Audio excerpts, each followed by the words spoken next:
안녕하세요. 이투스 현수입니다. 오늘은 2025학년도 대학 수학능력시험 수능 전문항 해설 바로 들어갈 거예요.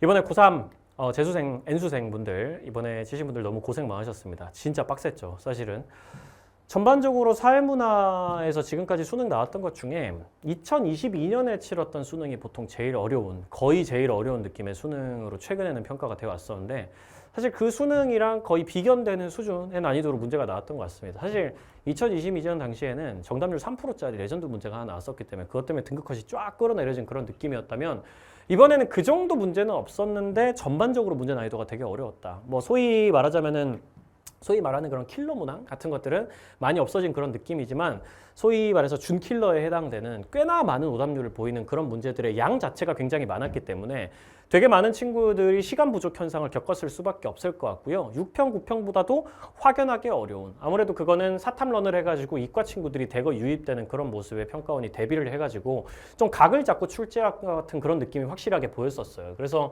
굉장히 어렵다고 느꼈었을 법한데, 앞으로 이제 내년에 수능을 대비하는 친구들을 위해 가지고 좀 말씀을 드리자면은, 객관적으로 한 문제 한 문제의 난이도를 봤을 때 엄청나게 압도적으로 어려웠다, 그런 문제는 사실은 거의 없는 수준이라고 얘기를 할 수 있겠습니다. 다만 전반적으로 봤을 때 하나하나 문제의 난이도가 높기 때문에 시간 부족 현상이 발생할 수밖에 없도록 만들어 가지고 전반적으로 등급컷을 좀 끌어내리려는 시도가 되게 많이 엿보였던 수능이었다고 얘기를 할 수 있을 것 같고, 그 결과로 대충 한 1등급 커트라인이 45점, 46점 정도까지 내려오는 모습을 보이기는 했었어요. 다만 실제로 이과 친구들이 표본에 굉장히 많이 들어오게 되면서 그걸로 인해 가지고 전반적인 수험생들 실력이 상승하는 느낌 때문에, 예년 같았으면은 말 그대로 그냥 사탐을 선택하는 친구들만 순수하게 시험을 봤으면은 아마 한 43점, 진짜 많이 내려갔으면 42점까지도 내려갈 수 있었던 그런 정도의 시험진대에도 실제로 한 3점 정도 등급컷이 좀 끌어올려지는 그런 현상이 나타났다고 쌤은 지금 생각을 하고 있습니다. 앞으로도 이런 사탐런 현상이라는 것 자체는 앞으로도 사라지지 않을 거기 때문에 앞으로의 수능에서도 이 정도 난이도는 나온다고 봐야 되고요. 여러분들이 앞으로 제일 빡세게 대비하셔야 될 거는 결국은 문제를 최대한 빨리 푸는 것. 그걸 하기 위해서는 선지에 대한 완벽한 암기가 돼 있어야 되고, 전반적으로 선지들만 외우는 수준이 아니라 사회문화에 나오는 하나하나의 개념에 대해서도 조금 더 심도 깊은 이해가 있어야 되고, 두 번째로는 나오는 유형들, 시간을 많이 끄는 그런 유형들에 대해 가지고 확실한 대비책이 있어야겠다라는 거를 다시 한번 재확인한 그런 수능이었다고 말씀드릴 수 있을 것 같습니다. 일단 고3 친구들, N수생분들 너무너무 수고하셨고요. 앞으로 이제 수능을 대비할 친구들을 위해 가지고 쌤은 지금부터 자세하게 이런 유형을 풀 때 어떻게 하면 시간을 좀 더 절약할 수 있는지에 좀 더 집중을 해가지고 자세하게 좀 1번부터 해설을 한번 해보도록 할게요. 들어갑니다. 1번. 이거 별로 어렵지 않았죠?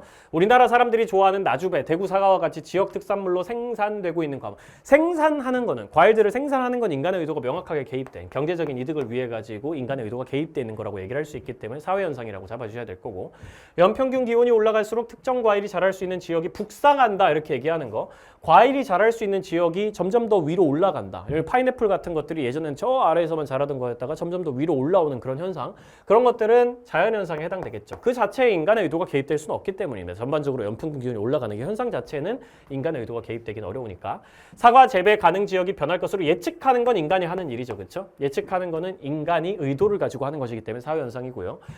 국내에서 고품질의 사과 생산이 불가능할 것이라는 건 분석도 역시 인간의 의도를 가지고 분석하는 것이기 때문에 사회현상이라고 봐야 되는 거고, 기상이변이 자주 발생하는 건 당연히 자연현상이겠지. 기상이변은 인간이 일으키는 것도 아니고 인간의 의도가 개입되는 것도 아니라고 볼 수밖에 없으니까 사자 이렇게 됩니다. 1번 사회현상은 확률성의 원리가 적용된다. 정답이죠.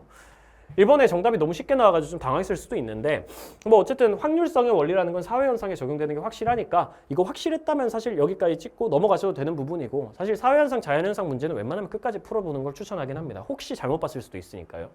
2번 니은 자연현상과 같은 현상은 인과관계가 불분명한 게 아니라 상대적으로 분명하지. 사회현상에 비해 가지고 예외가 없으니까 인과관계 발견하기도 좀 더 쉽다고 봐야 되고, 3번 디귿과 같은 사회현상은 필연성의 원리가 아니라 개연성의 원리가 적용된다라고 바꿔줘야 되는 거죠. 100% 그렇게 나타난다라는 게 자연현상의 특징, 예외가 없다라고 해석을 한다면은 대개 그렇게 나타나긴 하는데 예외가 있을 수도 있어 라는 건 사회현상의 특징입니다. 4번 디귿 사회현상과 달리 사회 현상은 벌써 틀렸죠, 그렇죠? 사회 현상과 가치, 사회 현상은 가치 함축적이다라고 표현해야 되고 둘 다 가치 함축적이기 때문에 몰가치적이다라는 표현이 틀렸다고 봐주시면 되고 5번 리을 사회 현상에 비해 자연 현상은 특수성이 강하다 이렇게 얘기할 수는 없죠. 자연 현상의 특수성이 안 나타나고 사회 현상에만 특수성이 나타나기 때문에 상대적으로 미음과 같은 현상에만 미음과 같은 현상에만 보편성만 나타나고 리을과 같은 사회 현상엔 특수성, 보편성이 함께 나타난다고 했어요. 굳이 따지자면은 사회 현상이 자연 현상에 비해 특수성이 나타나고 강하다 이런 식으로 표현하는 게 맞겠습니다. 어쨌든 틀린 선지라는 거. 정답은 1번입니다. 이 문제 자체는 크게 어렵지 않고 굉장히 무난하게 풀 수 있었어요. 2번. 다음 글에서 사회문화 현상을 바라보는 필자의 관점이라고 얘기를 했습니다. 그럼 뭐가 나오나요? 기갈상이 나온다고 생각을 하고 제목 보고 들어가셔야 되는 문제죠. 사회체계 안에서 인간의 상호작용이 작동하는 이유는 상호작용이라는 표현이 나와 있으니까 상상론인가? 당연히 함정일 수 있습니다. 이거 명백한 함정이고요. 물론 앞에 문장만 가지고 이게 함정인지 아닌지 판단하기는 어렵지. 함정일 수 있다라는 가능성을 가지고 이것만 보고 상상론이라고 판단하면 안 된다라고 생각하고 가셔야 되고 행위자들에게 할당되는 분화된 역할 구조가 있기 때문이다. 이러면 기능론 쪽으로 확 가지, 그치? 분화가 돼 있어. 각자가 해내야만 되는 역할이나 기능 같은 것들이 있고 그런 것들이 잘 이루어질 때 사회가 안정적으로 조화롭게 통합이 되는 거야. 이렇게 얘기하는 게 기능론의 일반적인 입장이기 때문에 사회체계 안에서 분화된 역할 구조가 있다라는 얘기 보면 기능론으로 좀 가겠네라는 느낌 듭니다. 개인은 역할 구조 속에서 결국 사회가 기대하는 행동을 수행하게 되고요. 이렇게 개인이 사회의 한 부분으로서 공유된 기대에 부응하여 각자의 역할과 기능을 잘 하는 거지.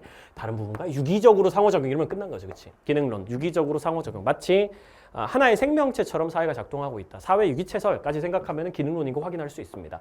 기억, 상황 정의에 기초한 개인 간 상호작용 중시한 건 상상론이기 때문에 틀렸고요. 개인 행위자 능동적이고 자율적인 측면만 중시하는 것도 상상론이기 때문에 틀렸고요. 여기 상호작용이라는 이 표현이 함정이었던 거지. 그래서 이걸 가지고 상상론이라고 생각하는 친구들을 위해 가지고 함정선지를 굳이 2개나 마련해 놓은 거야. 1번으로 정답 괜찮지 않니? 이렇게 유혹하기 위해서. 디귿, 리을은 둘 다 기능론 선지죠. 사회의 각 부분이 상호 의존적 관계를 맺는다. 기능론의 사회 유기체설. 사회는 스스로 균형을 유지하는 속성. 다른 말로 이걸 뭐라고 부르죠? 항상성이라는 걸 가진다. 마치 생명체들이 항상 건강한 상태를 유지하려고 하는 속성을 가지고 있는 것처럼 사회도 항상 건강하려고 하는, 항상 이 조화와 안정을 유지하려고 하는 속성을 가지고 있어서 잠깐 사회적인 문제가 발생하더라도 누군가가 막 기능과 역할을 제대로 수행하지 못해가지고 문제가 발생하더라도 조화와 안정이 깨지는 상태가 발생하더라도 결국 그것들을 스스로 회복할 수 있기 때문에 사회 문제는 일시적인 현상이다, 예외적인 현상이다, 이런 식으로 표현하는 게 기능론의 입장이라는 거 감안하면 정답 5번으로 굉장히 쉽게 잡을 수 있습니다. 여기까지 푸는데 한 1분이면 충분하겠죠. 1번 문제랑 2번 문제 합쳐가지고. 3번, A, B의 일반적인 특징에 대한 설명으로 옳은 것은? 이것도 금방 풀 수 있는 문제입니다. A, B는 각각 관료제와 탈관료제. 도서 출판 과정에는 편집, 디자인, 인쇄 등 여러 공정이 있는데 땡땡 출판 회사는 수평적으로 분권화된 조직. 끝났어. 탈관료제. 수직적이지 않고 중앙 집권화돼 있지 않고 분권화 시켜준다. 재량권을 나눠준다. 이렇게 얘기하면 전형적인 탈관료제 특징이고 구성원들이 함께 결정을 내리는 민주적인 시스템 이런 것도 다 탈관료제 특징. 네모네모 출판에서는 세부적으로 분업화된 조직을 통해 끝났죠. 관료제. 세부적으로 분업화된 조직이라고 표현하면 분업의 전문화와 세분화를 의미하기 때문에 이건 관료제만의 특징. 분업은 둘 다 하지만 세분화, 전문화된 거는 관료제에만 해당된다. 정해진 서열, 위계, 그리고 절차, 정해진 절차 이런 거에 따라서 업무 절차가 딱 정해져 있다. 매뉴얼 이런 것들이 있다. 그럼 관료제 특징이기 때문에 땡땡 출판에서는 탈관료제. 네모네모 출판에서는 관료제 이렇게 잡아주면 되겠습니다. 그러면 관료제에 비해 탈관료제는 조직 구성원의 업무 재량권과 자율성이 높다라고 봐주셔야 되는 거고요. 탈관료제에 비해 맞는 거지. 쌤이 잘못 봤죠? 탈관료제에 비해서 관료제는 조직 구성원의 업무 재량권 및 자율성이 낮은 거지, 실제로. 탈관료제가 소위 분권화를 통해 가지고 조직 구성원들에게, 실제로 실무자들에게 업무 재량권과 자율성을 부여하고, 관료제는 그런 속성이 없고 중앙 집권화되어 있기 때문에 사장 및 이사진들이 모든 권한을 다 가지고 결정한다. 이렇게 보시면 되는 거고, 그러니까 1번이 바로 정답. 이것도 바로 1번 찍고 넘어가셔야 되는 거고, 여기까지 합쳐가지고 한 1분 30초? 1분 안에 풀어내셨어야 되는 그 정도의 난이도였던 시험입니다. 실제로 앞에 문제를 빨리 풀지 못하면 뒤에 가면 엄청나게 막히게 돼요. 2번, 탈관료제에 비해 관료제는 외부 환경 변화에 대한 유연한 대처가 용이하다. 관료제가 훨씬 더 유연하지. 융통성이 있고 그런 부분에서는 관료제가 아니라 탈관료제 특징이기 때문에 위치 바꿔줘야 되고. 3번, 관료제에 비해 탈관료제는 업무의 표준화와 세분화가 강조된다. 관료제의 특징이죠. 그렇죠? 업무의 표준화, 분업의 세분화 이런 것들은 기본적으로 관료제의 특징이라서 탈락. 강조되지 않는다. 4번, 관료제에 비해 탈관료제는 목적 전치 현상이 나타날 가능성이 높다. 목적 전치 현상은 전형적으로 너무 업무 절차라는 걸 세분화되게 짜고 철저하게 매뉴얼에 따라 가지고 업무가 진행되다 보니까 이 절차라는 것도 결국 목적을 위해 가지고 기업이라면 돈을 벌기 위해서 병원이라면 환자를 살리기 위해 가지고 존재하는 것이 업무 절차고 어떤 단계고 업무의 단계이고 그런 것들인데 매뉴얼인데 그런 것들이 더 중요해져 버려 가지고 환자를 살리는 것보다 돈을 버는 것보다 업무 절차 따르는 거에만 집중하는 그런 현상을 목적 전치 현상이라고 부르고 그건 전형적인 관료제의 특징이기 때문에 위치 바꿔주셔야 되는 거고 관료제의 특징이고 관료제에서 나타날 가능성이 높다. 5번 탈관료제는 경력에 따른 보상을 아니죠. 경력에 따른 보상은 관료제가 하고요. 탈관료제가 성과에 따른 보상을 하고 그러니까 위치 바꿔주셔야 됩니다. 연공 서열이라는 거 얼마나 오래 일했냐 짬밥 이런 거에 따라 가지고 보상을 결정하는 게 관료제 그리고 탈관료제 같은 경우에는 성과 능력에 기반한 보상 시스템을 갖추고 있기 때문에 승진 시스템을 갖추고 있기 때문에 정답이 1번 되겠습니다. 4번 다음 자료에 대한 옳은 설명. 쌤이 이 문제는 정말 많이 얘기했어. 쌤이 사실 수능 본 친구들한테 이 문제만큼은 쉽게 풀지 않았냐라고 꼭 되묻고 싶은 게 쌤이 정말 이런 문제 푸는 거는 많이 얘기했잖아요. 선지 슬쩍 보고 속해 있는지 아닌지 이런 거 물어보고 있구나. 그리고 마지막에 보니까 자료 전체에 적혀있는 사회집단 이런 것도 물어보네. 그러니까 사람들이 어느 곳에 속해 있는지도 정확하게 정리를 하면서 정확하게 어떤 집단들이 자료 전체에 나타나 있는지도 체크를 해야 된단 말이죠. 풀어보겠습니다. 이 밑줄을 그으면서 이제 나타나 있는 거를 다 정리를 하면서 거기 속해 있는 사람도 찾아내면 되는 거죠. 땡땡 신문사 일단 밑줄 그어주고요. 탐사보도 공모전에서 입상한 네모네모 동아리를 만나보겠습니다 했는데 여기 네모네모 동아리 회원들이니까 이렇게 만나본 거겠죠. 그러면 가불병이 전부 다 네모네모 동아리에 일단 속해 있긴 하다라는 거 정리 잘 해주셔야 되고 별표대학교 내 영화 제작 동아리 회원으로 이렇게 쫙 밑줄 그어주시면 됩니다. 많은 친구들이 이걸 물어봐요. 쌤 이렇게 나와 있으면 별표대학교도 밑줄 치고 별표대학교 내 영화 제작 동아리도 밑줄 치고 이렇게 해서 두 개로 분리해가지고 봐야 되나요? 하나로 봐야 되나요? 이렇게 물어보는데 쌤이 지금까지 기출문제를 기반으로 살펴보면은 굳이 분리할 필요가 없습니다. 왜냐면 보통 이런 식으로 문제를 내준 경우에 이 문제처럼 아래쪽에 보시면은 이거 별표대학교도 따로 알려줘요. 별표대학교 따로 얘기해 줍니다. 그러니까 실제로 수능에서 그런 것 때문에 헷갈리게 만들지 않는단 말이야. 그러니까 너무 스트레스 받지 말고 그냥 하나로 봐도 돼. 사실 어차피 나중에 또 나오거나 할 거야. 만약에 그런 걸 가지고 문제를 내려고 한다면은 여기서 그냥 하나로 봐주고요. 별표대학교 내 영화제작 동아리 회원으로 저와 함께 활동하고 있는 게 병이니까 갑병이 일단 여기 둘 다 속해 있다는 거죠. 이렇게 적어주면 됩니다. 그 병이 취업 준비를 위해서 네모네모 동아리를 만들었다고 지금 돼 있으니까 병은 근데 네모네모 동아리 위에다가 이미 밑줄 그어놨고 병도 이미 속해 있다고 돼 있고 그러니까 굳이 여기 밑줄 다시 그을 필요는 없겠네요. 왜냐면 뭐 갑이 얘기하고 있는 사회집단 이런 걸 따로따로 적으라고 하는 게 아니기 때문에 자료 전체에 그냥 나타나 있는 사회집단만 찾으면 되거든. 위에 이미 밑줄 그어놨으니까 여기까지는 굳이 밑줄 그을 필요 없겠네요. 왜냐면 나중에 헷갈리거든. 이거 둘 다 세버릴 수 있으니까 중복되면 안 되니까. 인권단체 회원으로 함께 활동 중인 을에게 그러니까 갑이랑 을이 인권단체 회원으로 함께 활동 중이라고 얘기를 하고 있고 이 을을 갑이 지금 이 동아리에 끌고 들어왔다라는 얘기를 하고 있는 거죠. 공모전에 참여하면서 느낀 점이나 공모전 준비에 도움이 됐던 경험이 있다면 말씀해 주세요. 저는 사회복지대학원에 재학 중입니다. 그럼 을은 사회복지대학원에 일단 들어와 있으니까 을 잡아주고 취재를 하면서 가족과 함께 하지 못하는 청소년들. 근데 을이 지금 청소년들이 가족과 함께 하지 못한다고 했지 자기가 가족에 속해 있다고 얘기한 적은 없죠. 쌤 당연히 가족이 있지 않을까요? 그건 네가 모르지 사실. 이 사람이 가족이 있는 사람인지 없는 사람인지 어떻게 알아? 어릴 때부터 혼자 자라나거나 그랬을 수도 있지. 그냥 이 사람은 가족과 함께 하지 못하는 청소년들에 대해서 얘기하고 있기 때문에 가족의 밑줄 끊는 건 맞는데 이 사람이 가족에 속해 있다라고 하기는 좀 무리가 있어요. 이 글만 가지고는. 청소년 복지의 필요성을 더 알리고 싶어졌습니다. 집단 같은 건 없고요. 청소년 같은 건 당연히 집단 아니야. 청소년은 그냥 일종의 나이에 따른 범주일 뿐이지. 저는 갑과 함께 별표대학교에 재학 중입니다. 별표대학교에 재학 중입니다라고 딱 찍었고 사실 별표대학교 내 영화 제작 동아리 회원이기도 하잖아요. 둘 다. 그러니까 당연히 별표대학교에도 당연히 둘 다 함께 들어가 있겠지. 비공식 조직에 함께 들어가 있으니까. 그러니까 갑병 여기다가 별표대학교 따로 분리해가지고 적어두고요. 갑과 함께 들었던 PD 초청 특강에 큰 도움이 됐고 입상을 계기로 셋이 네모네모 동아리, 네모네모령을 밑줄 그어놨으니까 또 할 필요 없겠죠. 그렇죠? 셋이 더 활동을 열심히 해보려고 합니다. 이렇게 하면은 중복되는 거 없이 정확하게 누가 소속돼 있는지까지 다 적어놨고요. 이걸 가지고 문제를 풀면은 빠르게 풀 수 있습니다. 갑과 병 모두 비공식 조직에 속해 있다. 갑과 병 모두 비공식 조직, 대학교 공식 조직 안에 있는 친목 목적으로 한 동아리, 학내 동아리 이런 거 비공식 조직으로 보죠. 그렇죠? 비공식 조직에 속해 있는 거 맞고요. 둘 다. 니은 을과 병이 속한 2차적 사회화 기간은 각각 한 개이다. 을과 병이 속한 2차적 기간은 각각이라고 표현을 했죠. 그렇죠? 그러니까 을도 하나, 병도 하나 이렇게 2차적 기간에 속해 있어야 되는 겁니다. 그럼 을 한번 볼까요? 을과 2차적 사회화 기간이 뭐야? 1차적 사회화 기관은 뭐죠? 원초적인 사회화라는 가장 기본적인 사회화라는 기관. 그것에 뭐 있다고 외우라 그랬습니까? 갓도지밖에 없다고 외우라 그랬어요. 1차적 사회화 기관은. 그럼 2차적 사회화 기관은 갓도지 빼고 전부 답니다. 그러면은 갓도지 빼고 나머지 애들이 몇 개씩 속해 있는지 체크해 보면 되는 거겠죠. 을부터 봅시다. 동아리 갓도지 아니니까 2차적 사회화 기관이고요. 인권단체 2차적 사회화 기관이고요. 벌써 탈락이야. 을과 병이 2차적 사회화 기관 각각 한 개가 아니지. 을은 2개 이상 벌써 속해 있으니까. 사회복지대학원도 지금 2차적 사회화 기관이란 말이야. 완전 틀렸죠, 그냥. 완전 틀렸습니다. 병 같은 경우에는 보시면은 영화 제작 동아리가 2차적 사회화 기관이고 네모네모 동아리도 2차적 사회화 기관이거든요. 그렇기 때문에 여러모로 병도 다 틀렸고 니은 선지는 아예 완전 틀렸네요. 디귿 자료 전체에 적혀있는 사회 집단에서 자발적 결사체가 아니면서 비공식적 사회화 기관인 것은 2개이다. 자발적 결사체가 아니면서 비공식적 사회화 기관이어야 된단 말이지. 자료 전체에 속해 있는 사회 집단 중에서 그걸 구분을 해야 되는 거야. 자, 그럼 찾아보자고. 일단 자발적 결사체가 아니라고 얘기를 했으니까 이거 어차피 마지막 선지니까 이제 표시해 놓으면서 가도 될 거 아니에요. 자발적 결사체가 아니라고 해야 되니까 자발적 결사체이면 안 됩니다. 자발적 결사체이면 안 돼요. 자발적 결사체 밑줄 꺼져 있는 거죠. 자발적 결사체는 다 날리도록 하겠습니다. 동아리 친목 집단이니까 자발적 결사체, 비공식 조직 자발적 결사체에 포함되고요. 인권단체 시민단체니까 자발적 결사체 한 종류고요. 별표대학교 이건 아니죠, 그렇죠? 그다음 비공식적 사회화 기관이어야 되니까 공식적 사회화 기관은 다 날리면 되는 거야. 공식적 사회화 기관 신문사는 비공식적 사회화 기관이니까 아니고 교육을 위해서 만들어진 곳 찾으면 되죠. 사회복지대학원 교육을 위해서 만들어진 곳이니까 날려주고 별표대학교 교육을 위해서 만들어진 곳이니까 날려줍니다. 그러면 남는 거 어디예요? 아, 자발적 결사체가 아니면서 비공식적 사회화 기관인 친구 이렇게 2개 남았습니다. 2개. 아, 2개다. 가족은 공식적 사회화 기관이 당연히 아니야.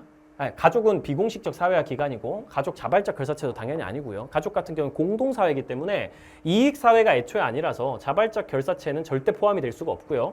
교육을 위해서 만들어진 거 아니잖아. 가족은 어머니 아버지가 사랑해서 만들어진 거지. 그렇기 때문에 비공식적 사회화 기관이라고 표현할 수 있어서 정답은 3번 기억 디귿 이렇게 나오게 되겠습니다. 2개. 다음 5번 갑은 고등학생의 학업 성취도와 문해력 간의 관계를 파악하고자 하였다. 이거 양적 연구 문제인 거 바로 알 수 있죠, 그렇죠? 오른쪽에 선지 보면서 하나씩 체크해 보도록 합시다. 첫 번째만 보고 고등학생의 학업 성취도와 문해력이라는 2개의 변수가 나와 있는데 각각 뭐가 독립 변수고 종속 변수인지는 아직 모르는 상황이에요. 한번 아래쪽에 슬쩍 보면서 찾아내 볼까? 일단 고등학생이 모집단인 것도 확인할 수 있어. 그리고 네모네모 지역 고등학생 200명을 대상으로 이 친구들이 표본이 되는 거겠죠. 질문지를 통해 학업 성취도와 문해력 수준을 측정해서 문해력을 기준으로 상위와 하위 집단을 구분해서 학업 성취도를 분석해 보니까 B 집단의 학업 성취도가 A 집단의 학업 성취도가 유의미하게 낮았다. 그럼 이게 뭐야? 문해력을 기준으로 집단을 구분한 다음에 그 문해력에 따라서 학업 성취도가 어떻게 바뀐지를 확인하는 거잖아. 그러면 문해력이 독립 변수가 되겠고 학업 성취도는 종속 변수가 되겠다. 글을 얼마나 잘 읽느냐에 따라 가지고 학업 성취도가 얼마만큼 뭐 떨어지냐 높아지냐는 걸 분석하는 거고 갑의 연구에서 모집단은 네모네모 지역이 아니라 그냥 고등학생이죠. 그렇죠? 네모네모 지역 고등학생이라고 하면 안 되고 그냥 고등학생의 모집단이 고등학생이다라고 규정을 해야 되는 거지 실제로 표본 집단은 네모네모 지역 고등학생 200명이니까 이거 표본 집단도 아니에요. 네모네모 지역 고등학생이면 네모네모 지역 고등학생 200명까지를 밑줄 그어가지고 그 부분을 얘기를 해야 표본 집단이라고 얘기를 할 수 있고 모집단도 아니고 표본 집단도 아닌 어떤 집단 모집단은 그냥 고등학생이다. 2번 기억은 의뢰 연구에서 사전 검사로 활용되었다라고 지금 돼 있는데 이거 대충 읽으면 안 되는 거야. 갑의 연구 말고 의뢰 연구에서라고 돼 있습니다. 사전 검사라는 건 언제 보통 시행되나요? 실험법에서 시행되는 거거든. 실험 처치를 하기 전에 하는 걸 사전 검사라고 부르고 실험 처치를 한 후에 하는 걸 사후 검사라고 부르게 되는데 이거 딱 봐도 이거 질문지법이기 때문에 이거 질문지법이라서 실험법 아니기 때문에 사전 검사 아니네 이렇게 생각하면 안 돼. 왜냐면 의뢰 연구까지 읽어야 알 수 있는 거거든. 아직은 모르는 거야. 의뢰 연구를 잘 읽어보잖아요. 보세요. 이건 의뢰 연구를 이해를 해야 됩니다. 이게 좀 그래서 빡센 선지인 거예요. 을은 땡땡 독서 프로그램이 고등학생의 문해력 증진에 효과가 있을 것이라고 생각. 독서 프로그램을 진행하면 문해력을 올려줄 거야 라고 생각을 하고 이를 알아보기 위해 다음과 같이 연구를 진행했는데 그는 갑과 연구 대상자의 동의를 받았어. 그래서 갑의 연구에서 뭔가를 가져와 문해력이 낮은 것으로 판명된 B집단을 무작위로 50명씩 C집단과 D집단으로 나눴어. 갑의 연구에서 분명히 문해력을 기준으로 잘하는 친구들, 못하는 친구들 이렇게 나눴거든. A집단은 문해력 좋은 애들이고 하위 100명은 문해력이 낮은 애들이야. 그래서 문해력이 낮은 애들을 지금 데리고 왔단 말이야. 그렇게 한 다음에 C집단과 D집단으로 그냥 임의로 나눠요. 다 그냥 문해력 낮은 애들끼리 2개 집단으로 나눠 놓은 거야. 그렇게 해놓고 C집단에게만 4주간 독서 프로그램을 적용을 하고 독서 프로그램 종료 시점에 갑이 활용한 측정 도구로 문해력 수준을 다시 측정을 해. 느껴지니? 여기서 지금 독서 프로그램을 적용한 거 지금 이거 실험 처치잖아요. 지금 독립 변수를 인위적으로 조작을 했잖아. 실험 처치를 했단 말이야. 독립변수를 처치했단 말이야. 그렇게 하고 나서 갑이 활용했던 측정 도구로 문해력 수준을 측정을 또 해. 사실 갑이 위에서 이미 측정해놨었거든.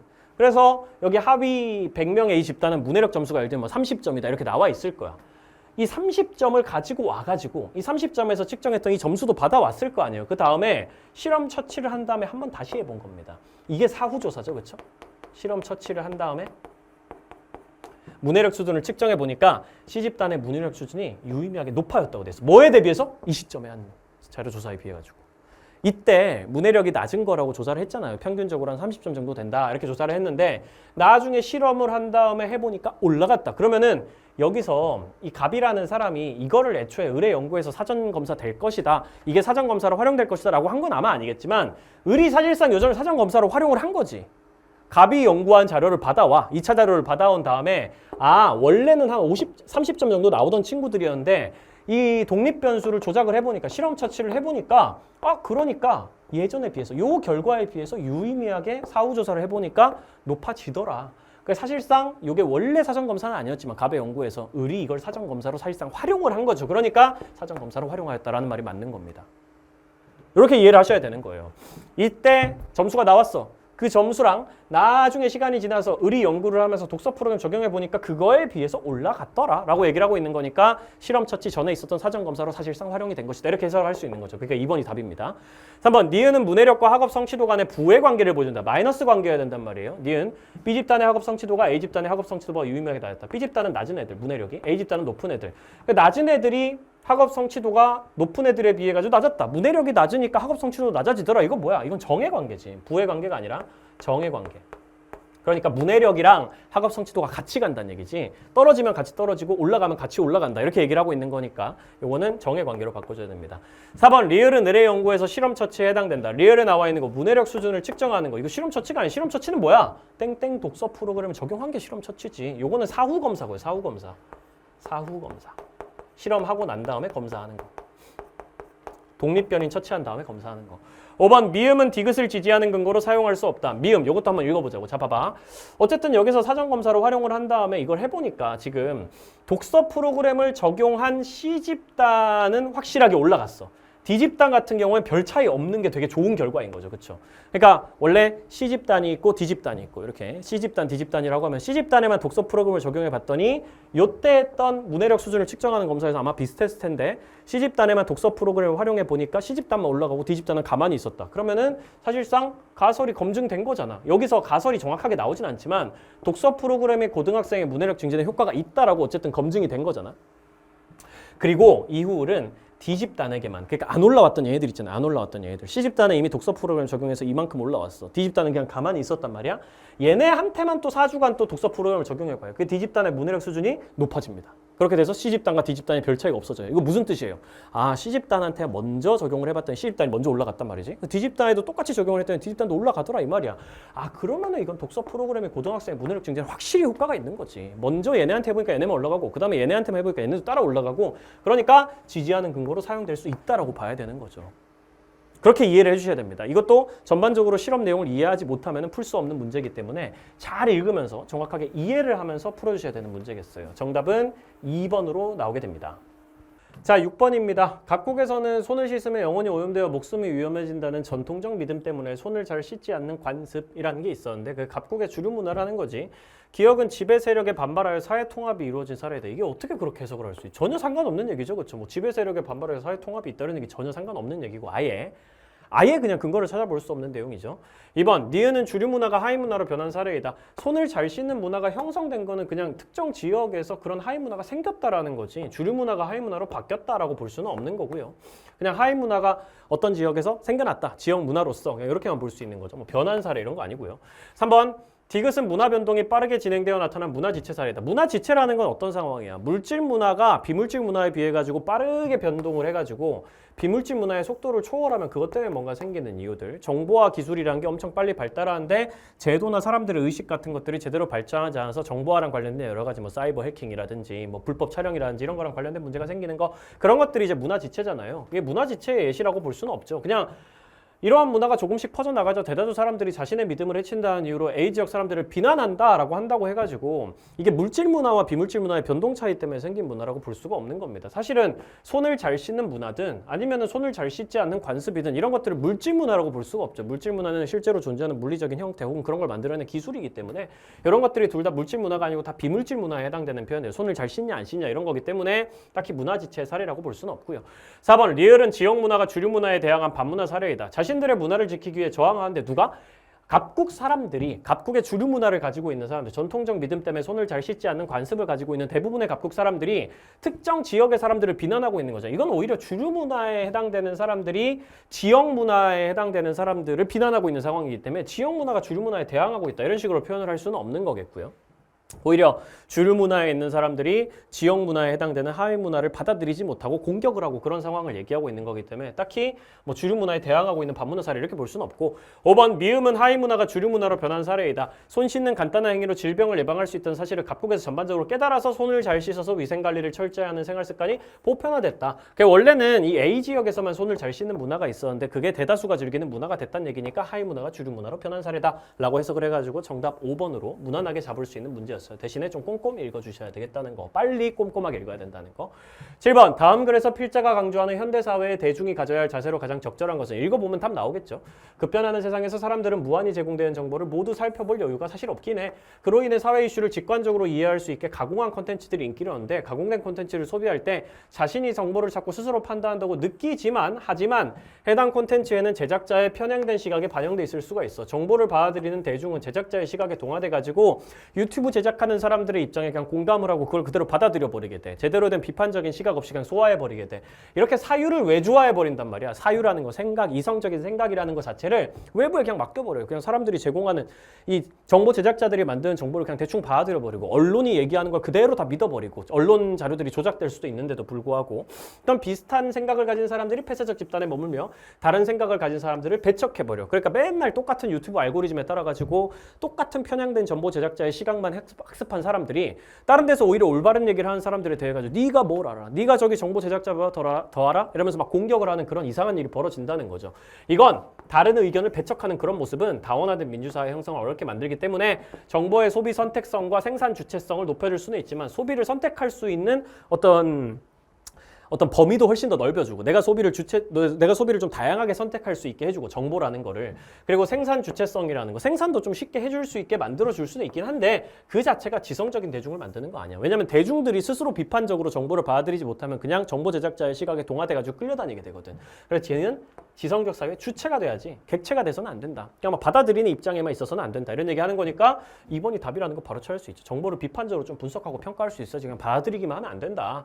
정보 기기에 대한 의존, 뭐 휴대폰 중독 이런 거랑 상관없는 얘기고 문화의 질적 저하 방지, 상업성 경계 이런 거랑도 크게 상관없고 다양성 제고를 위해 콘텐츠 생산에 적극적으로 참여한다. 뭐 그게 어느 정도의 얘기 이거 이제 이 전반적인 글의 주제를 보면은 요게 그래 뭐 어느 정도는 약간 받아들여질 수도 있어라고 생각을 할 수는 있겠지만 사실은 생산 주체성이라는 걸 높여지기는 하지만 그것만 가지고는 안 된다고 얘기를 했거든. 그러니까 콘텐츠 생산에 적극적으로 참여하는 것만 가지고는 모자란 거라고 볼 수 있는 거고 표현의 자유를 이유로 타인의 권리를 침해하지 않도록 해야 되겠지만 그게 요 글의 주제는 아닌 거죠. 그렇죠? 타인의 권리를 침해한다 이런 얘기는 딱히 나와 있지 않기 때문에 정답 2번으로 쉽게 잡을 수 있겠습니다. 어려운 문제 아니었고요. 8번.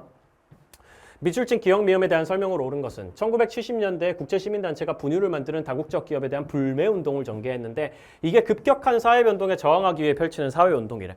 불매운동이니까 뭔가 사지 말자는 거니까 그냥 가만히 있자는 얘기 아닐까? 뭔가 보수적 사회운동 같은 거 아닐까? 이런 식으로 생각을 할 수 있는 급격한 사회변동에 저항하는 건 보통 보수적 운동이거나 아예 옛날로 돌아가자고 말하는 반동적 사회운동이기 때문에 그런 맥락 아닐까? 라고 생각을 할 수 있는데 조금 더 읽어봐야 돼요. 사실 이게 이 불매운동은 왜 전개됐냐? 저개발국의 분유를 무료로 나눠주는 공격적 마케팅으로 영아 사망률이 급격히 증가했기 때문이야. 위생적인 환경이 갖추어지지 않은 저개발국에서 세균에 오염된 물과 젖병으로 인해 설사와 열병이 발생해. 그러니까 뭐 이게 어느 정도는 선의를 기반으로 할 수 있는 활동일 수는 있겠지만 그것 때문에 결과적으로는 많은 영아들이 사망했단 말이지. 선의의 의도가 있었더라도 무분별한 시장 확대가 결국은 영아의 건강을 심각하게 위협하게 됐기 때문에 다국적 기업이 영아 사망에 대해 책임을 져야 된다. 영아 사망에 대해서 좀 책임을 네가 져야 되지 않아? 전 세계의 소비자들과 집단행동을 시작한 거지. 그래서 다국적 기업이란 게 윤리적 책임을 좀 요구하게 된 거지. 그런 얘기들이랑 결국 이게 연결돼 있는 거잖아. 불매운동을 왜 한 거야? 야, 니네 이따위로 하지 마라. 니네 막 공격적으로 마케팅 해가지고 결국은 이 젖병 같은 거 팔아먹으려고 결국은 우리나라에 굉장히 많은 영아가 사망하지 않았냐. 그런 식으로 하지 마. 인권이라는 걸 생각해야 돼. 우리는 너에 대해서 저항할 거야 라는 게 이 사회가 그대로 있자라는 얘기가 아니고 영아의 사망이랑 관련해가지고 니네가 뭔가 책임을 져야 된다. 이런 식으로 얘기하기 위해서 불매운동을 한 거기 때문에 이게 사회 변동에 저항하기 위해서 했다라고 보기는 어려운 거죠. 급격하게 뭐 사회가 바뀌고 있고 그런 상황이 나타나 있지도 않고요. 이걸 보수적인 운동이라고 보기도 어려운 겁니다. 여러모로. 오히려 개혁적인 운동에 조금 더 가깝지 않나. 이 기업이라는 게 영아 사망에 책임을 져야 된다는 의미에서 이 기업들에게 어떤 책임을 요구하는, 지금보다 사회가 좀 더 기업의 책임을 요구하는 방향으로 가야 된다고 얘기하는 목적을 가지고 있는 운동이기 때문에 보수적, 반동적 이렇게 보기는 어렵고, 첫 번째로 급격한 사회 변동이랑 관련도 없죠. 그냥 여기서 이 기업이라는 애들이 그냥 많이 팔았어. 그거 가지고 급격하게 사회가 변한다고 얘기할 수 없기 때문에. 2번, 니은은 식량 자원 확보를 위한 국가 간 경쟁이 초래한 문제이다라고 되어 있는데, 저개발국의 분유를 무료로 나누어주는 기업의 공격적 마케팅이 무슨 식량 자원 확보를 위한 국가 간 경쟁 이런 거랑 상관은 없죠. 그냥 기업들이 돈을 많이 벌기 위해 가지고 하는 활동이고. 3번, 디귿은 땡땡 다국적 기업의 이윤 추구를 정당화하는 근거가 된다. 저개발국의 영아 건강을 심각하게 위협하는 결과를 이 다국적 기업이 초래했다는 게 어떻게 정당화하는 근거가 되니? 비판하는 근거가 되지. 이 이윤 추구가 되게 위험한 방식으로 이루어졌기 때문에 그런 거에 대해서 비판할 수 있는 근거가 되는 거죠. 4번, 리을은 사회체제의 전면적인 변혁을 추구하는 사회운동이다. 그럼 이제 혁명인데, 혁명. 사회체제 전면적인 변혁이라고 하면 혁명인데, 혁명적 사회운동.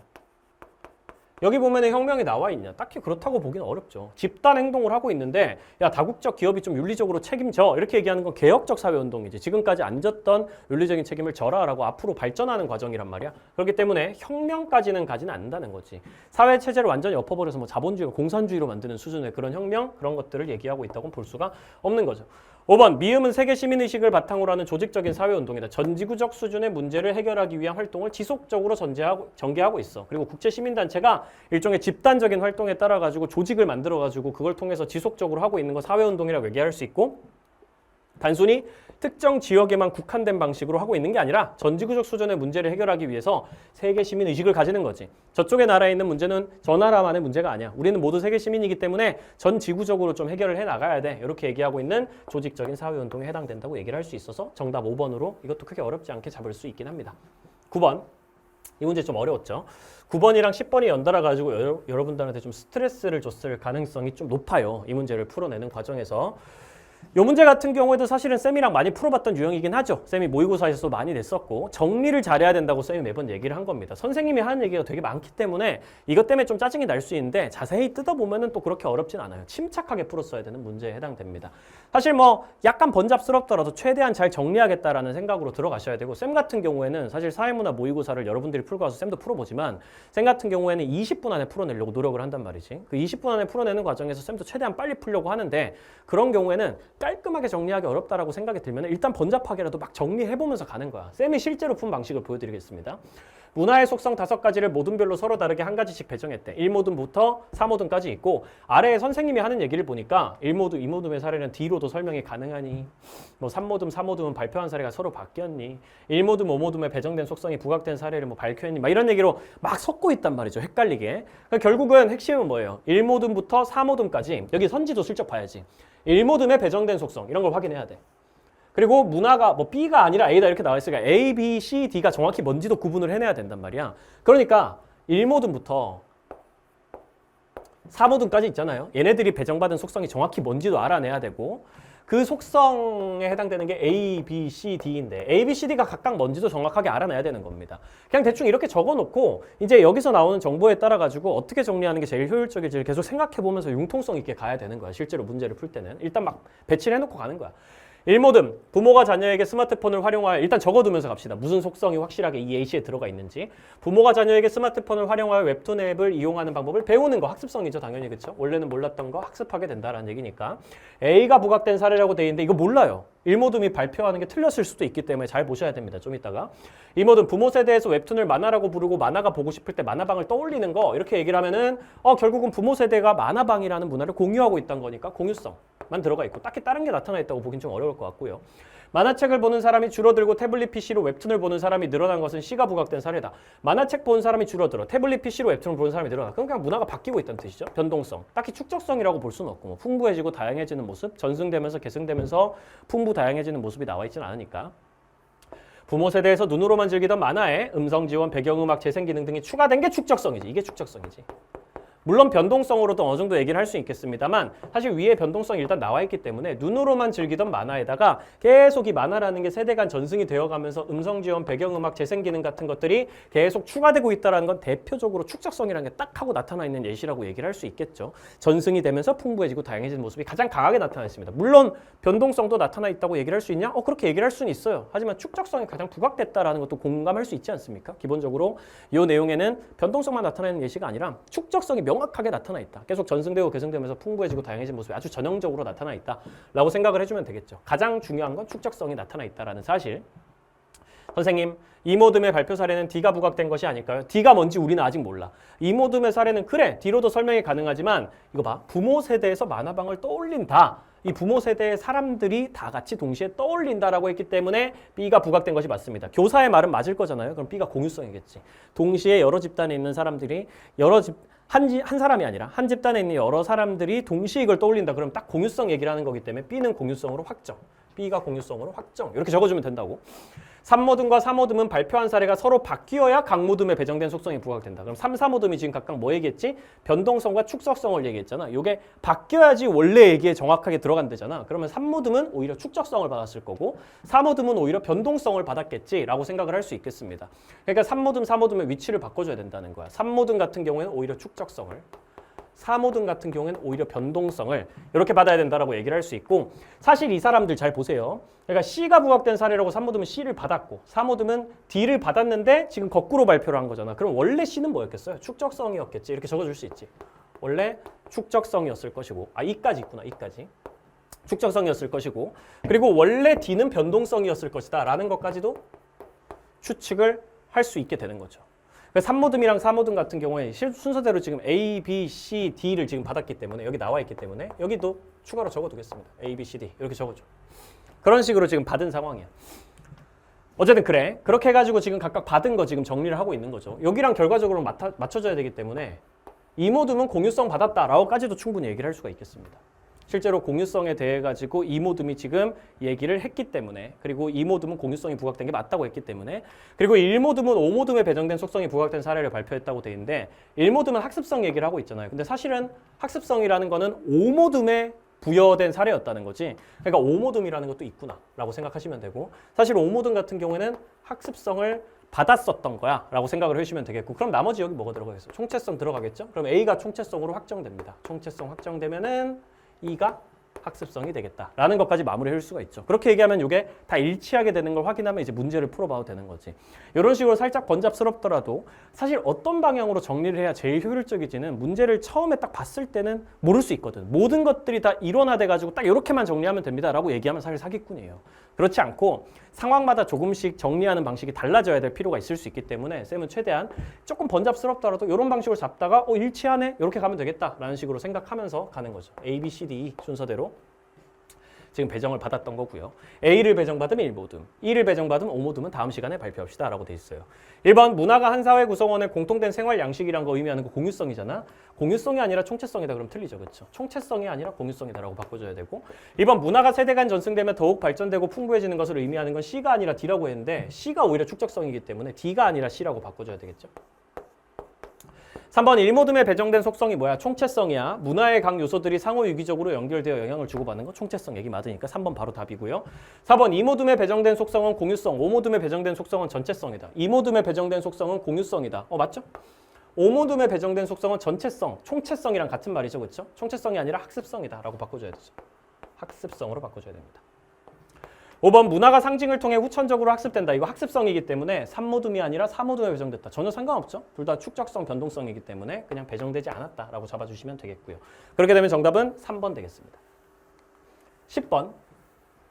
자, 계층 이동이랑 관련된 문제인데 사실 여러분 이 문제 보면서 되게 어렵다고 생각을 하셨을 수도 있어요. 처음에 딱 보자마자 뭐야 되게 복잡한데? 라고 생각을 했을 수 있을 것 같아. 사실 쌤이 수능 같은 거 보고 나서 혹은 평가원 모의고사 보고 나서 사실 웬만하면 문제를 적중하는 게 거의 당연하기 때문에 막 이런 자랑은 잘 하지 않습니다만 오늘은 쌤이 자랑을 좀 해야 되겠어. 쌤이 이게 되게 아쉬운 거는 쌤이 더운 모의고사 인강에 내는 모의고사로 이걸 내진 못했고 현강 전용 모의고사를 쌤이 더운 모의고사 다 끝나고 나가지고 마지막에 현강에 있는 친구들한테 한 2, 3주 정도 이제 추가로 만들어가지고 주거든요. 그 모의고사에 이렇게 만들어서 냈단 말이야 쌤이. 이거 쌤이 직접 만들어가지고 문제로 냈던 거거든요. 10번 문제로 냈었던 건데 이런 식으로 만들었거든. 근데 수능이 이렇게 나온 거야. 똑같지 않습니까?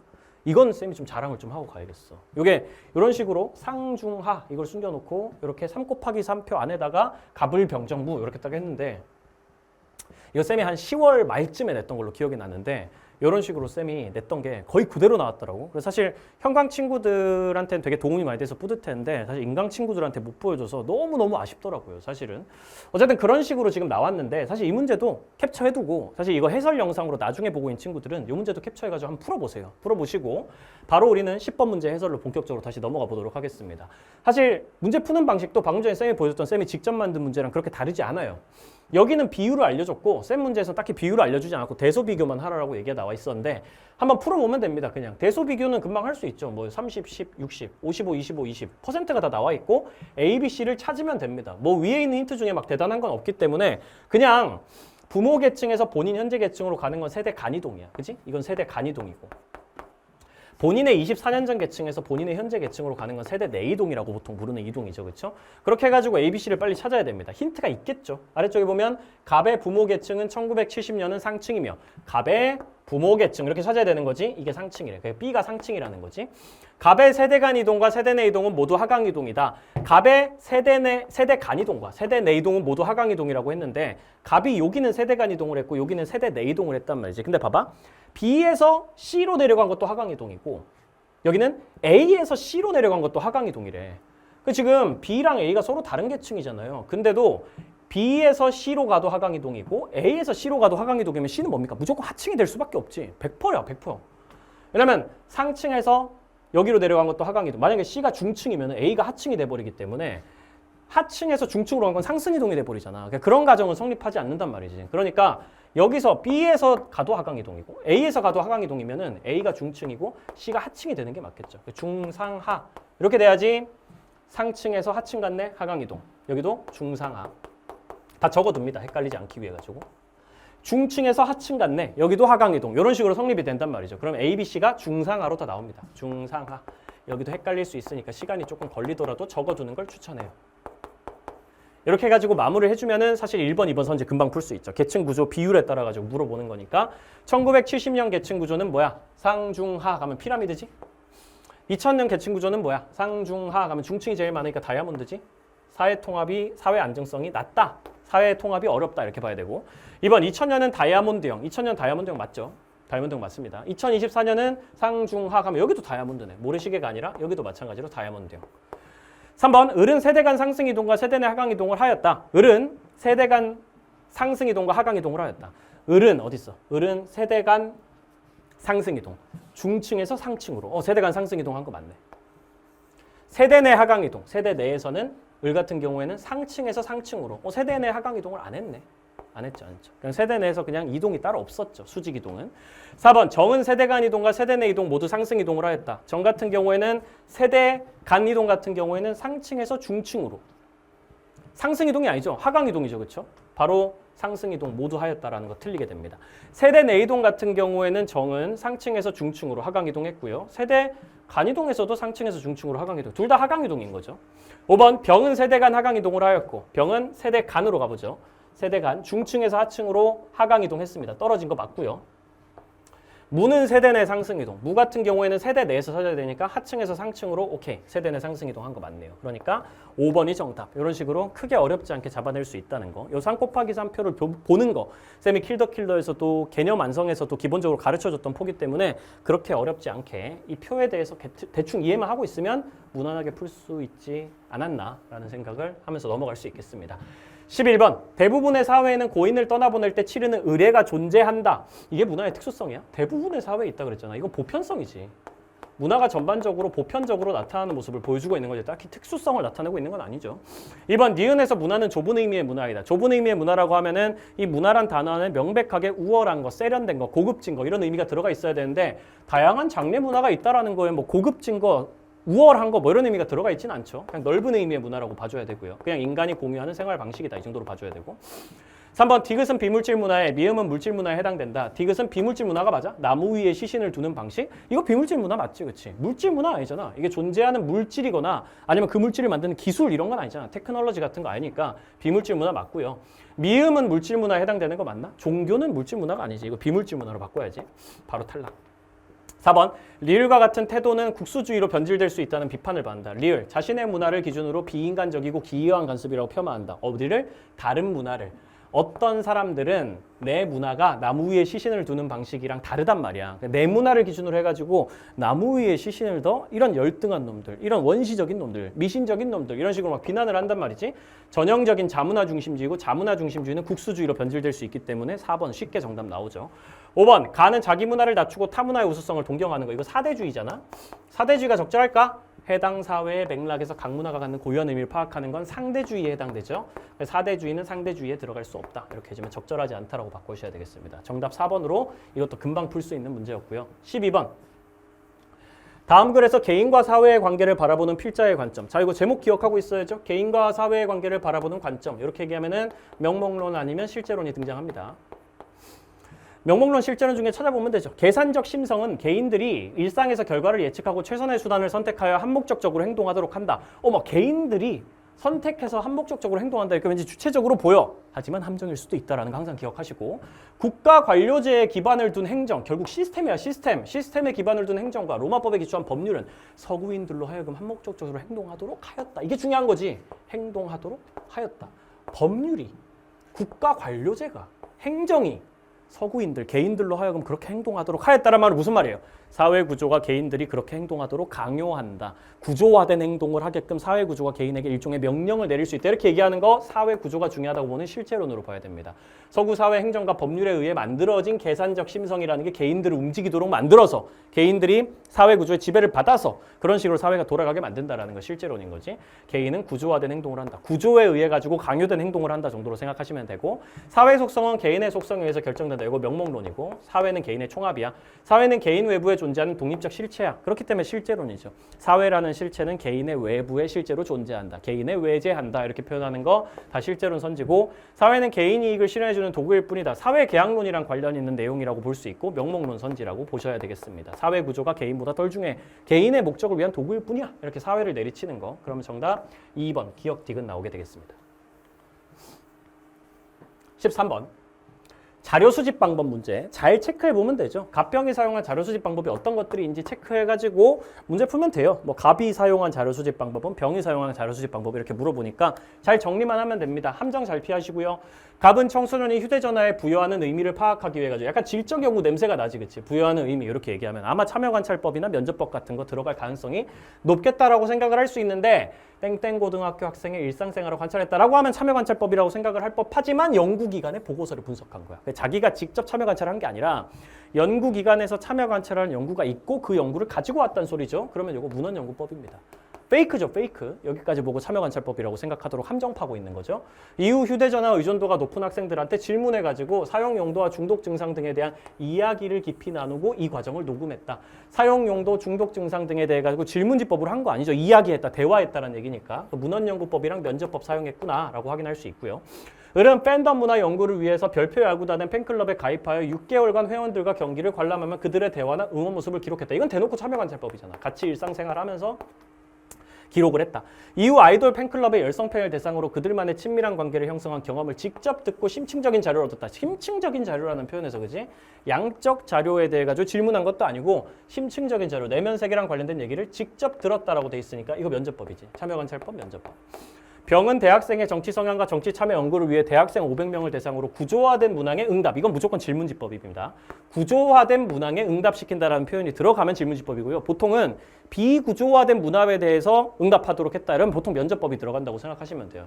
질문지법이 양적 연구의 자료 수집 방법으로서 구조화가 정도가 높다라고 표현하고 면접법은 구조화 정도가 낮다고 보통 표현하기 때문입니다. 요거 보고 질문지법인 거 확인할 수 있고 또한 선거 관련 기관이 발간한 이거 잘 봐야 돼, 그지? 내가 직접 한 게 아니라 선거 관련 기관이 발간한 대학생 정치 성향 면접조사 자료집. 자기가 면접법을 쓴 게 아니라 선거기관에서 발간한 2차 자료를 활용한 거지. 그게 문헌연구법이지.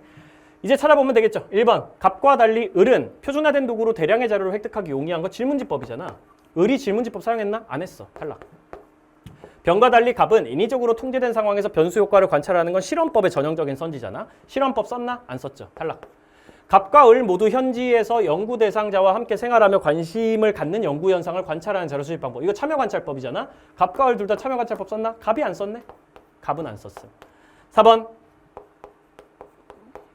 갑과 병 모두 기존의 연구 결과물을 자신의 연구에 활용한 자료 수집 방법. 문헌연구법이잖아. 2차 자료 활용하는 거. 갑과 병 모두 문헌연구법 썼네요. 4번 정답. 5번 을과 병 모두 연구 대상자와의 정서적 교감 형성을 중시하는 거. 이거 면접법이랑 참여관찰법 둘 다입니다. 질적 연구가 원래 그래요. 면접법이랑 참여관찰법 둘 다 정서적으로 교감을 하면 훨씬 더 자료를 잘 얻을 수 있습니다. 심층적인 내면 세계를. 질문지법, 실험법, 문헌연구법은 딱히 필요 없고요. 그러면 면접법, 참여관찰법을 사용하였냐? 을과 병 모두. 면접법의 참여관찰법 중에 하나만 사용해도 사실 상관없지? 근데 여기는 참여관찰법, 면접법 둘 다 사용했는데 병은 딱히 그런 걸 사용하지 않았단 말이에요. 그러니까 병이 탈락, 을은 맞고. 그러니까 탈락. 정답은 4번으로 마무리할 수 있겠습니다. 자, 14번. 좀 어려웠죠, 이것도. 지금까지 이런 식으로 점수형 문제가 많이 나오긴 했지만 예, 아니요 관련돼 있지만 보통 일반적으로 나오는 문제 유형을 살짝 비틀었어요. 그래가지고 경우의 수를 조금 더 다른 방식으로 생각해보고 만들었단 말이지. 근데 본질적으로는 지금까지 쌤이 알려줬던, 꾸준히 여러분들에게 알려줬던 문제 풀이 방식과 그렇게 다르진 않습니다. 어차피 A, B, C, D 우린 알아내야 되고 그걸 잘 경우의 수를 생각해보면서 풀어내야 돼요. 한번 해보죠.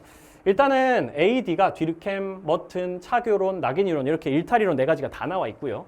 일탈자가 부정적 자아를 내면화하는 과정. 부정적 자아 내면화는 대놓고 그냥 낙인이론에 해당되는 거지, 그지? 이거 적어두시고 타인과 상호작용이 일탈에 미치는 영향. 그건 차교론이랑 낙인이론. 상상론 쪽에 해당되는 이론 2개라고 얘기를 할 수 있겠고 일탈을 규정하는 객관적 기준이 존재한다고 보는 거. 존재하지 않는다고 보는 게 낙인이론밖에 없기 때문에 머튼의 아노미, 뒤르캠의 아노미 그리고 차교론, 낙인이론 빼고 전부 다 해당됩니다. 4번째, 문화적 목표와 제도적 수단 간의 괴리가 일탈의 원인이다. 이건 대놓고 머튼의 아노미론에서 맨날 하는 얘기죠. 머튼의 아노미론 잡아주시고 외울 것만 잘 외워두셨으면 요거 정리하는 건 너무너무 쉽게 할 수 있고요. 채점 결과가 이렇게 나와 있으니까 지금부터 생각을 한번 해보자고. 이런 사고 과정을 따라오시면 돼요. 자, 채점 결과가 좀 극단적인 친구들부터 봅시다. 3점, 1점, 3점 이런 친구들이요. 자, 보세요. 3점이 나오려면은 어떤 상황이 벌어져야 됩니까? 그러니까 B랑 C 중에서 만약에 지금 보면은 이게 낙인이론만 해당되는 내용이기 때문에 잘 생각해봐. 잘 생각해보세요. 이게 낙인이론에만 해당되는 내용입니다. 그러면 이게 3점이 나오려면은 낙인이론이 여기 가야 될 것 같아요? 아니면 여기 가야 될 것 같아요?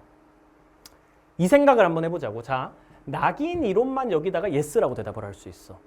그럼 만약에 있잖아. 낙인이론이 이쪽에 가 있으면은, 아니요 쪽에 가 있으면 A랑 D 중에 하나라면은 이게 지금 3점이 나올 수가 있나요? 나올 수가 없죠. 왜냐면 낙인이론이 만약에 이쪽에 가 있으면은 여기 가는 순간 낙인이론은 바로 아니요라고 낙인이론 당연히 yes라고 대답해야 된단 말이에요, 질문에.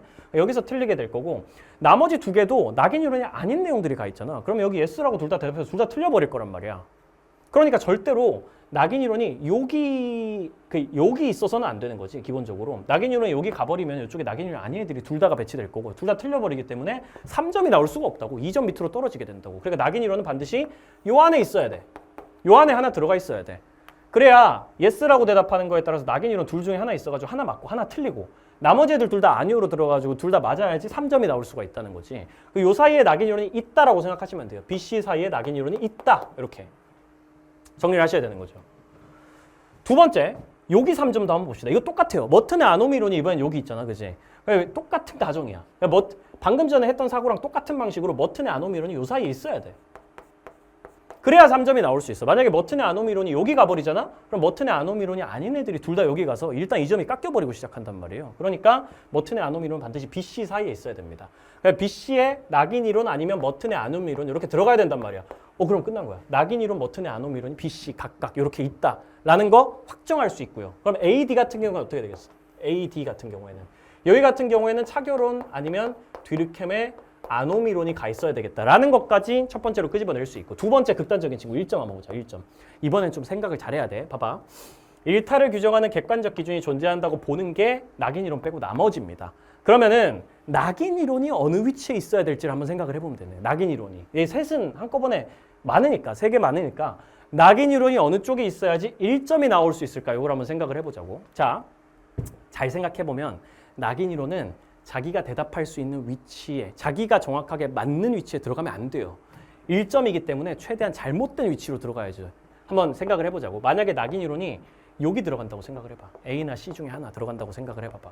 낙인 이론이 여기 있으면 여기 들어갈 두 개는 얘 셋 중에 두 개일 거 아니야. 그럼 얘네 둘이 벌써 맞아버리지. 그러면 1점이 나올 수가 없어. 낙인 이론이 여기 들어가는 건 불가능하다고. 낙인 이론이 여기 아니오라고 대답할 거기 때문에 낙인 이론이 아니오라고 대답하면 정확한 위치에 들어가 있어 버리면은 이미 여기 두 개에는 무조건 낙인 이론이 아닌 머튼, 뒤르켐의 아노미 이론, 차결혼 셋 중에 두 개가 여기 들어가 버릴 거기 때문에 셋 다 예스라고 대답할 수 있는 애들이 맞아서 여기서 일단 2점이 나와버린단 말이야. 낙인 이론은 여기 들어가면 안 돼요. 여기 들어가야죠. B랑 D 사이로 낙인 이론이 무조건 들어가야 됩니다. 이런 식으로 얘기를 할 수 있는 거죠. 그럼 B랑 D 사이로 낙인 이론이 들어가야 돼요. 근데 낙인 이론이 B랑 D 사이로 들어가야 되면 100%지, 그치? B, C 중엔 낙인 이론이 있다. B, D 중엔 낙인 이론이 있다. 이렇게 얘기하면은 B가 낙인 이론인 거지. B, D 중에 낙인 이론이 있어야 된다. 이런 식으로 가정을 해주면은 B, C 중에도 낙인 이론이 있고 B, D 중에도 낙인 이론이 있으면 B가 낙인 이론이겠구나 라는 게 결론이 나고 C가 자연스럽게 머튼의 아노미 이론으로 아까 해놨던 가정에 따라 가지고 결론이 납니다. 그럼 남은 거는 A, D를 가려내는 거죠. 마지막 2점짜리 요거 한번 보자고. 자, 생각을 해봐봐. 차결혼 낙인 이론이 지금 yes라고 대답할 수 있는 질문에 대해서 B, D가 지금 A, C가 아니요. B, D가 yes라고 들어와서 2점이 나와야 되는 거야. 만약에 B, D가 차결혼 낙인 이론이라면 무슨 일이 벌어질까요? B, D가 차결혼 낙인 이론이면 yes라고 대답해가지고 둘 다 맞아버리고 나머지 애들은 차결혼 낙인 이론이 아닌 애들이 들어갈 거예요. 4점 나와버릴 겁니다. 그러면 안 되죠? 반대로 차결혼 낙인 이론이 A, C에 들어가도 안 돼요. A, C에 들어가도 안 돼. A, C에 들어가 버리면 둘 다 틀리게 되고 B, D에는 차결혼 낙인 이론이 아닌 머튼의 아노미 이론과 뒤르켐의 아노미 이론이 들어갈 거기 때문에 얘네는 여기 yes라고 대답 못해서 다 틀려버린다고. 그럼 빵점이겠지. 그러니까 B, D에 동시에 차결혼 낙인 이론이 들어가는 경우가 있을 수가 없고 A, C에도 차결혼 낙인 이론이 동시에 들어가서는 안 돼. 이런 식으로 결론을 내릴 수 있단 말이야. 이해되십니까? 차결혼 낙인 이론이 만약에 B, D에 들어가 버리면은 둘 다 yes라고 대답해서 맞아버리고 뒤르켐이랑 머튼 아노미 이론은 A, C에 두 개가 들어가게 될 거기 때문에 여기 둘 다 아니오라고 대답할 거라서 4점 나와버린다고. 반대로 차결혼 낙인 이론이 A, C에 들어가도 그렇게 되면 0점이 나와버리고. 그러니까 B, D 중에 차결혼 낙인 이론 중에 하나가 있어야 되고 A, C 중에도 차결혼 낙인 이론 중에 하나가 있어야 된다. 이런 식으로 생각을 할 수 있는 거예요. 자, B, D가 각각 차결혼 낙인 이론 둘 다는 절대 안 됩니다. B, D가 차결혼 낙인 이론 둘 다면 안 돼요. 그럼 얘가 차결혼이면 안 되겠죠? 얘가 차결혼입니다. 이렇게 그냥 결론 들어가는 거예요. 만약에 B, D가 둘 다 차결혼 낙인 이론이면 4점 나올 테니까 그렇게는 안 돼. 이렇게는 안 돼. 여기 차결혼 들어가면 안 돼. 그러니까 A가 차결혼이고 여기가 뒤르켐의 아노미 이론이어야지 2점이 나올 거야. 이런 식으로 생각을 마무리를 해주셔야 되는 거지. 1번, 차결혼의 사례로 신입사원이 비리를 저지르는 회사 선배들과 어울리면서 죄의식이 사라져 부정행위 하는 거. 나쁜 애들이랑 어울려서 범죄 저지른다. 이 얘기하는 거 차결혼 전형적인 예시죠. 1번 바로 답 나와버립니다. 이걸 잘 풀어내기만 하면은 1번으로 쉽게 답 줄게 라는 교수님의 의도가 보이고요. 2번, 낙인 이론의 사례로 한탕주의로 쉽게 돈을 버는 사람을 보고 부자가 되고 싶은 실업자가 불법 도박에 빠지는 경우를 들 수 있겠다. 한탕주의로 쉽게 돈을 버는 사람이 있어. 부자가 되고 싶은 사람이 이런 사람을 한번 딱 봤어. 그래서 불법 도박에 빠져. 이게 낙인 이론이야. 낙인 이론이랑 전혀 상관없지. 낙인 이론은 외부에서 부정적인 자아 정체성이라는 게 내면화 되는 걸 얘기하는 거잖아요. 부정적으로 낙인이 찍히고 부정적인 평가를 받고 그래서 흑화하는 케이스지. 그냥 한탕주의로 돈 버는 사람 보고 부자가 되고 싶은 사람이 불법 도박에 빠진다. 이런 식으로 얘기를 할 수는 없는 거지. 뭐 굳이 따지자면 머튼의 아노미 이론이랑 가까운 사례라고 봐주셔야 되겠죠. 그러니까 돈을 벌고는 싶은데 부자가 되고 싶은 문화적 목표는 가지고 있는데 현실에서 실업을 해가지고 합법적인 수단이 없으니까 결국은 도박을 하게 된다. 이거 머튼의 아노미 이론 쪽에 가까운 예시라고 볼 수 있겠고. 3번 머튼의 아노미 이론으로 학교폭력 가해 사실로 징계를 받은 학생이 스스로를 문제아로 인식하고 범죄를 저진다. 이거 낙인 이론 사례잖아. 낙인 이론. 징계를 받았어. 소위 말하는 차별적 제재를 받았단 말이야. 그것 때문에 부정적 낙인이 찍혀서 스스로를 문제아로 인식해. 부정적 자아 정체성의 내면화. 이런 거 낙인 이론. 2차 이탈. 4번. B와 달리 D는 뒤르켐의 아노미 이론은 정상 집단과의 교류. 이거 차교론이 하는 얘기죠. 그렇죠? A가 하는 얘기입니다. A가. 차교론이 하는 얘기고요. 뒤르켐의 아노미 이론과 달리 차교론은 사회규범의 통제력 강화를 일탈의 해결책으로 논다. 사회규범의 통제력 강화는 뒤르켐의 아노미 이론이 오히려 하는 얘기지. A와 달리 D가. 사회규범이라는 게 통제력을 제대로 발휘를 못해가지고 소위 말하는 무규범 상태 때문에 범죄가 더 많이 일어난다. 그러니 사회규범의 통제력을 오히려 강화해야 일탈을 해결할 수 있다는 뒤르켐의 아노미 이론 입장으로 탈락입니다. 그렇게 되면 정답 1번으로 마무리해 줄 수가 있겠어요. 그렇게 해서 14번도 한번 넘어가 봅니다. 자, 15번입니다. 다음 자료에 대한 분석으로 옳은 것은 단 A, B는 각각 공공구조와 사회보험 중 하나다. 요게 약간 도표 문제 중에 좀 어렵다고 여러분들이 생각을 했을 법한 문제긴 한데 사실 하나하나 뜯어보면 그렇게 어려운 문제는 아닙니다. 살짝 자료 제시 방법을 바꿨을 뿐이에요. 그냥 비수급자로 하지 않고 탈락자, 비탈락자로 나눠가지고 문제를 제시한 것 뿐인데 사실 여기 보시면은 사회보장제도 A, B 구분하는 거야 워낙 쉬운 거고 그렇지? 사회보장제도와 동일하다라고 사전 예방적 성격이 강한 거는 사회보험 그리고 사후 처방적 성격이 강한 거는 공공부조 되는 거는 금방 확인할 수 있고요. 표는 각국의 지역별 분명히 전체 인구 중이라고 얘기를 했습니다. 이게 굉장히 중요한 거거든요. 여기 탈락자, 비탈락자라고 나와 있는데 가지역 전체 인구 중에 비수급자들이 탈락자는 12%, 비탈락자는 10% 있다 그러니까 합쳐가지고 22%가 그냥 비수급자다 이런 식으로 생각을 하면 되는 거예요. 위에 있는 내용을 잘 보셔야 됩니다. 이게 비수급자 안에서 탈락자, 비탈락자로 만약에 나뉜다고 비수급자 중에서 탈락자가 12%다 이러면 나머지가 88%가 돼야 되겠지. 근데 그런 게 아니잖아. 보면은 전체 인구 중에 12%가 탈락자, 비수급자 중에 전체 인구 중에 10%가 비탈락자, 비수급자 중에 그렇게 된 거니까 합쳐가지고 그냥 22%가 전체 인구 중에서 비수급자다 이런 식으로 생각을 하고 문제를 푸시면 되는 거죠. 여기 같은 경우에는 뭐 40%가 될 거고요. 비수급자 전체 인구 중에 비율이. 그런 것들 감안하시고 문제를 풀어보면 됩니다. 비수급자는 A나 B 중 어느 것도 받지 않은 사람이고 A나 B의 복지 혜택이 필요하지만 수급 자격 조건을 미달하여 받지 못하는 사람이 탈락자고 비수급자에서 탈락자를 제외한 사람 비탈락자로 구성된다. 이런 식으로 간단한 설명이 적혀 있어요. 사실 이 설명은 그렇게까지 중요한 내용은 아니고요. 가다 지역의 중복 수급자 수는 종이하다. 이건 동일하다. 이건 엄청 중요한 얘기죠. 그렇죠? 나중에 가 지역에서 다 지역까지의 인구 비율을 구하기에 필요한 내용이기 때문에 벤 다이어그램 그릴 준비하시고 들어가 보면 되겠습니다. 가 지역, 나 지역, 다 지역에서 뭐 수급자 숫자도 막 물어보고 있고요. 그렇기 때문에 비탈락자 숫자 이런 거 물어보고 있기 때문에 벤 다이어그램을 그리면서 동시에 수급자 수도 고려하겠다라고 생각을 해가지고 가셔야 되겠어요. 하나씩 그려봅시다. 가, 넓게, 나, 다 이렇게 A 제도랑 B 제도가 있단 말이지.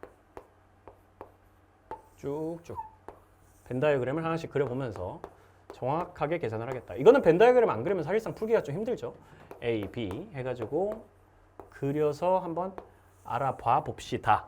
자, 그리고 혹시나 모르니까 좀 헷갈릴 수도 있으니까 사회보험이랑 공공부조라는 거 미리미리 잘 적어두시고요. 실전에서 이제 일일이 다 적으려면 이제 좀 시간이 좀 귀찮으니까 이 정도까지만 적어놓고 한번 들어가 보자고. 자, 가 지역에서 A 수급자, B 수급자 비율이 각각 나와 있어. 73%고 20%야. 나 지역 같은 경우에 72%고 일단 다 적어놓자고. 28%다. 그리고 다 지역에서는 50%고 공공부조 수급자 같은 경우에는 비율이 정확히 안 나와 있네요. 디귿으로 나와 있습니다. 그리고 지금 중복 수급자가 나 지역에서 적혀 있으니까 여기 15% 적어주고요. 여기 같은 경우는 10% 이렇게 적어가지고 다 지역의 중복 수급자 수 적어주고 탈락자, 비탈락자 합쳐가지고 22%가 가 지역에 있다고 돼 있죠. 그리고 여기 중에서 탈락자가 12%, 비탈락자가 10% 이런 식으로 살짝 추가로 적어주면 제일 좋겠습니다. 그리고 여기 같은 경우에는 얼마인지는 모르지만 아직 안 적을 건데 탈락자가 5%고 비탈락자는 모른다. 이런 식으로 칸을 비워두고 적어주시면 되겠어요. 다 지역 같은 경우에는 합쳐가지고 40%가 비수급자 그리고 그중에서 탈락자와 비탈락자가 각각 8%, 32% 이런 식으로 된다까지 적어두시면 이제 정리는 다 끝났습니다. 이제 하나하나씩 해보시면 되겠어요. 중복 수급자가 나와 있고 탈락자, 비탈락자 나와 있고. 자, 봐봐. 근데 여기서 비수급자 우리가 전체 22%라는 걸 알고 있잖아. 그러니까 어차피 비수급자를 전체 100%에서 빼주면은 여기 안에 합집합이 나온단 말이야. 어차피 밖에 있는 애들, 안에 있는 애들 둘 중에 하나일 테니까요. 합집합 얼마입니까? 합쳐가지고 100%에서 22% 빼주면 78%가 나온단 말이에요. 여기 합쳐가지고 78%. 이게 전체가 합쳐가지고 78%가 나온다고 가정을 해보면 78이 합집합이다라고 생각을 해보면은 어차피 합집합 어떻게 구합니까? 얘 더하고 얘 더해서 중복 빼면은 그게 합집합이잖아요. 우리 그거 킬더킬러에서 열심히 많이 몇 번이나 반복해가지고 모의고사에서도 계속 반복했던 그런 내용이죠. 73이랑 20 더하면은 195에 해당됩니다. 95에서 얼마를 빼야지 78%가 될까? 그러면은 93이지, 93. 93에서 얼마를 빼야 78이 될까 하면은 15%를 빼줘야지 78%가 되는 거. 중복 확인할 수 있고요. 그걸 통해 가지고 이것도 적어두자. 합집합은 78.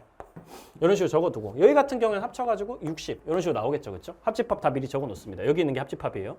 그렇게 해놓은 상태에서 73에서 15 빼주면은 58%가 여기 A만 해당되는 수급자가 될 거고 여기는 빼주면은 5% 남을 거고요. 여기 같은 경우에 중복이 이미 나와 있으니까 여기 같은 경우에는 57이 되겠네. 57 이런 식으로 이제 잡히게 될 거고 여기 같은 경우에는 28에서 15 빼주는 거니까 13% 이런 식으로 잡힐 겁니다. 그럼 여기도 합집합 나오잖아요. 그렇죠? 70이랑 28 더하면은 100인데 그 중에서 15 빼주면은 85% 합쳐가지고 85%가 나오는 거니까 비수급자로는 15%가 있어야 되겠다라고 적어둘 수 있죠. 그러면은 탈락자가 5%니까 여기 나머지 10% 들어가야 될 거고 이런 식으로 하나씩 채워나가는 거야. 여기 같은 경우에는 40% 여기 적어줄 수 있고요. 여기 같은 경우에는 40%니까 여기 합쳐가지고 합집합이 60이 나와야 되니까 40, 10에다가 여기 10 더해줘야지 60이 합집합으로 나오겠지. 그럼 여기 같은 경우에는 20%가 나오게 되고 이런 식으로 다 마무리를 해줄 수가 있습니다. 그렇게 하고 나면 우리가 할 수 있는 게 뭐예요? 여기 아래쪽에 이게 있었잖아. 가다 지역의 중복 수급자 수는 동일하다. 여기는 15%고 여기도 15%인데 여기만 10%야. 근데 중복 수급자 수가 모두 똑같아. 그걸 똑같이 맞춰주려면 전체 인구를 어떤 식으로 잡아줘야 될까?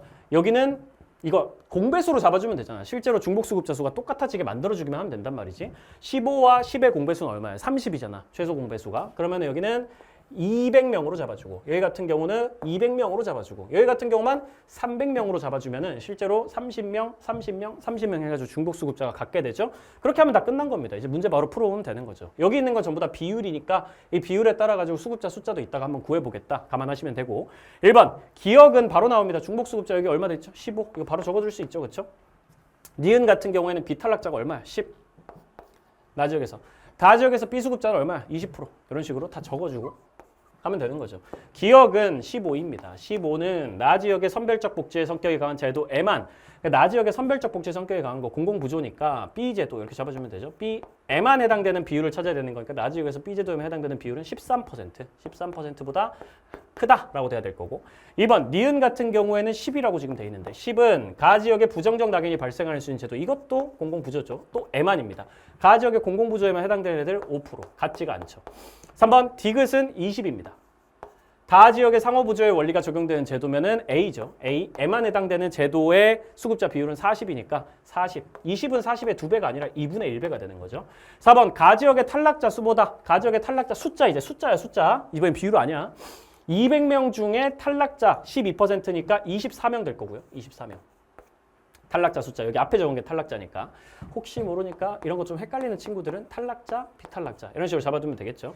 나 지역에 비탈락자 수가 많다. 나 지역 같은 경우에는 비탈락자가 10명인데 200명, 10명이 아니라 10%인데 200명 중에 10%에 해당되니까 여긴 20명 이렇게 되는 거겠죠.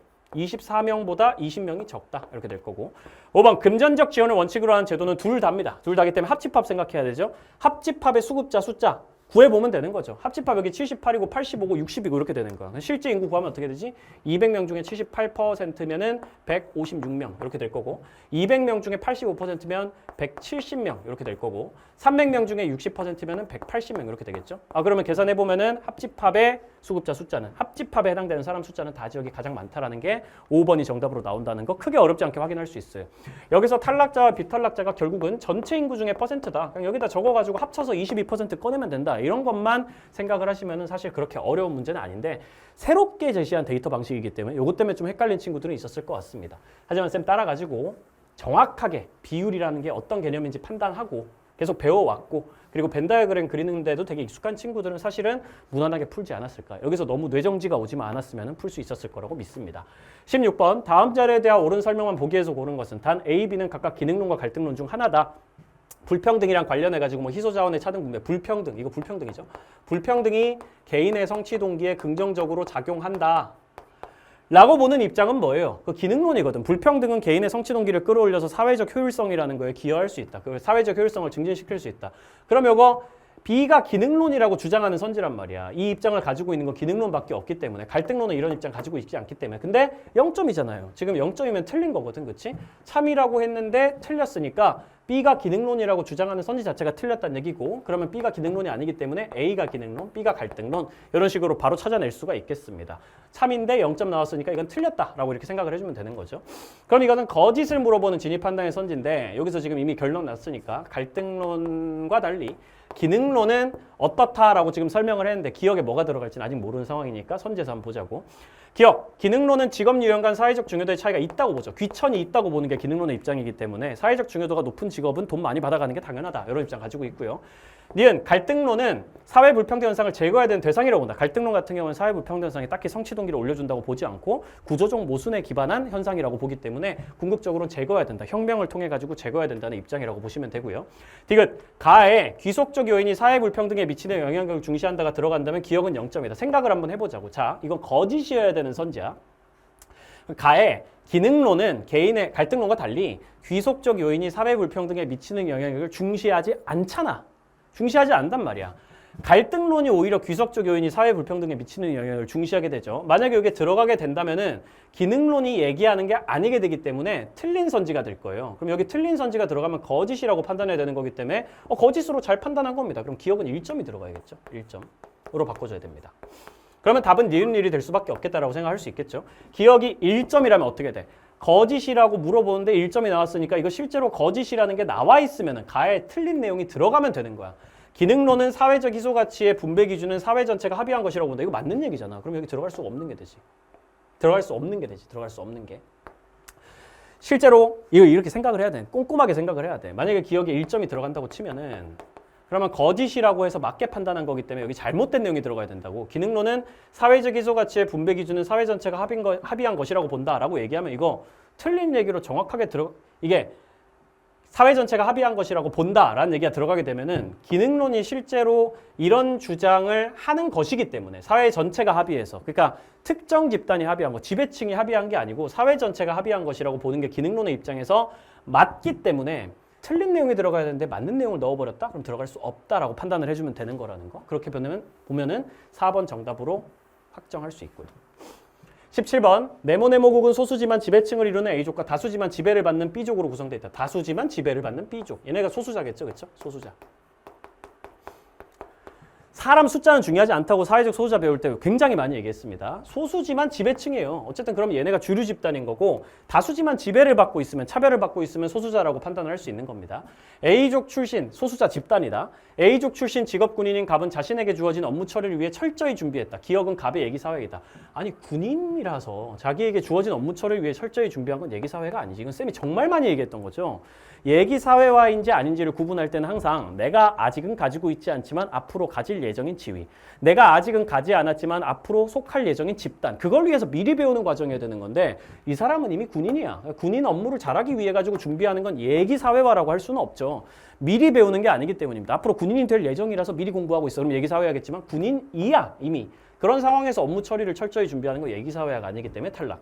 2번 니은은 갑의 역할 갈등이다. 니은 네모네모국에서 생활을 계속해야 할지 차별이 없는 나라로 이주할지 그건 개인의 그냥 진로 고민이잖아. 말하자면 내가 앞으로 어떤 인생을 살아야 될까 고민하는 건 역할 갈등이 원래 아니기 때문에 바로 탈락시켜주면 되고 역할 두 개 사이에서 갈등하고 있는 상황이어야 되는데 그런 게 따로 나와 있진 않죠.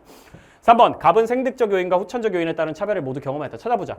A족 출신 직업 군인인 갑이야. 조직에서 우수한 성과를 내고 승승장구하고 있었는데 훈련 도중 불의의 사고로 장애 판정을 받아가지고 장애인이 됐단 말이지. 장애인도 사회적 소수자가 된 거잖아요. 소수자가 되었다. 더 이상 군 생활을 할 수 없었어. 다른 직종에 취업하려 했는데 장애인에 대한 사회적 편견 때문에 늘 거절당하고 있는 거야.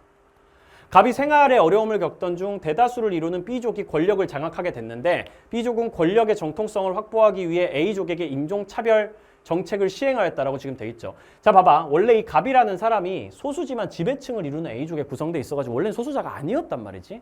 생득적인 요인으로는 그 A족 출신이란 건 태어날 때부터 정해진 거니까 그런 부분에서 원래 소수자가 아니었는데 B족이 권력을 장악하면서 A족에게 인종차별 정책을 합니다. 그래서 인종차별까지 겪어버려요. 생득적 요인인 A족이기 때문에 A족이 이제는 사회적 소수자가 되어버린 거고 원래는 B족이 소수자였는데 A족이 소수자가 되는 걸로 바뀌어버린 거지. 그래서 생득적 요인 때문에 인종차별을 겪으면서 차별을 경험했고 후천적 요인은 장애인이 된 거죠. 그렇죠? 이거 후천적으로 소수자가 된 겁니다. 태어날 때부터 장애인이었던 건 아니고요. 태어난 이후에 나중에 사고를 겪어가지고 장애인이 된 거니까 후천적 소수자로서도 차별을 이미 경험했었고 이게 먼저 일어난 차별이고 뒤에는 또 생득적 요인인 A족 출신이라는 이유로 차별을 받았기 때문에 3번 정답이라고 할 수 있지. 4번 A족과 달리 B족은 수적인 열세로 인해 차별을 받았다. B족이 다수야 지금. 다수지만 지배를 받는다라고 돼 있기 때문에 수적인 열세로 차별받은 건 전혀 아니고요. 숫자가 많아도 차별받을 수 있다. 원래 차별의 기준은 수적인 열세 때문에 받는 게 아니기 때문에 이런 거는 그냥 날려주시면 되는 선지. 5번 B족과 달리 A족은 사회적 소수자 우대 정책으로 역차별을 받았다. 딱히 그런 내용이었지. 여기 어디에 사회적 소수자 우대 정책이 있어. 우대 정책 자체가 나타나고 있지 않기 때문에 역차별을 받을 일도 없는 거고요. A족은 오히려 나중에 또 사회적 소수자가 됐기 때문에 사회적 소수자는 역차별의 대상이 되지 않는다고 생각하면 되는 거고 앞에서도 딱히 역차별 얘기 나오지 않았고 그렇기 때문에 여러모로 틀린 선지라고 볼 수 있겠습니다. 정답은 3번이요. 18번 다음 글에서 사회 변동 방향을 바라보는 관점이라고 얘기를 하면은 이거 진순 나옵니다. 진순. 이거 외워주셔야 되고요. 이 표현 같은 경우에도 사회 변동의 방향이란 걸 일정한 방향성으로 발전으로만 설명하는 게 진화론. 하지만 방향이 계속 바뀐다라고 보면서 일정한 방향성이란 건 없다라고 보는 게 순환론. 이렇게 되는 거죠.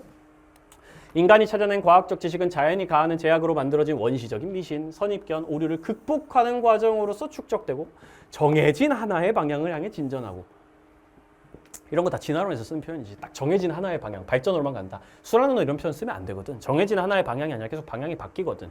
문명의 전개도 근대 과학의 이러한 과정과 유사하다. 결국 원시적인 것에서 탈피하는 거, 점점 더 발전하는 거, 우월하게 나가는 거 이런 거 얘기하는 거기 때문에 진화론이라고 생각하셔야 되고 서구 중심적 사고라고 공격받는 거 진화론 맞고요. 사회 변동 방향을 예측하여 대응하기 어렵지 않고요. 항상 발전할 거라고 보기 때문에 딱히 예측하여 대응하기 어려운 게 아니죠. 순환론이 보통 어렵다고 표현하지. 계속 바뀌는데 장기적인 역사를 보면서 하는 거니까 미래가 어떻게 될지는 잘 모르고 지속적으로 발전하는 사회를 설명하기 쉬운 거 진화론 맞고요. 흥망성쇠, 흥했다가 망했다가 성공했다 쇠퇴했다 이런 거는 순환론이 잘 설명하죠. 그러니까 정답은 진화론의 입장, 기억 디귿으로 잡아주시면 되겠습니다. 19번 문화 변동이랑 관련된 문제, 쌤이 되게 어려운 문제도 많이 내고 그랬지만 정작 수능에는 상대적으로 좀 쉽게 나오고 그랬습니다. 찾아내는 거 별로 어렵지 않아요. A국에서 유행하는 B국의 고급 초콜릿 디저트 한번 보자.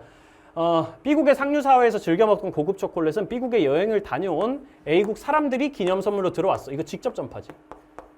직접 전파를 통해 가지고 다수가 좋아하는 디저트가 그냥 됐어. 이렇게 얘기하면 그거 가지고 문화 융합이니 공존이니 이런 얘기 하기도 좀 그렇죠. 그렇죠.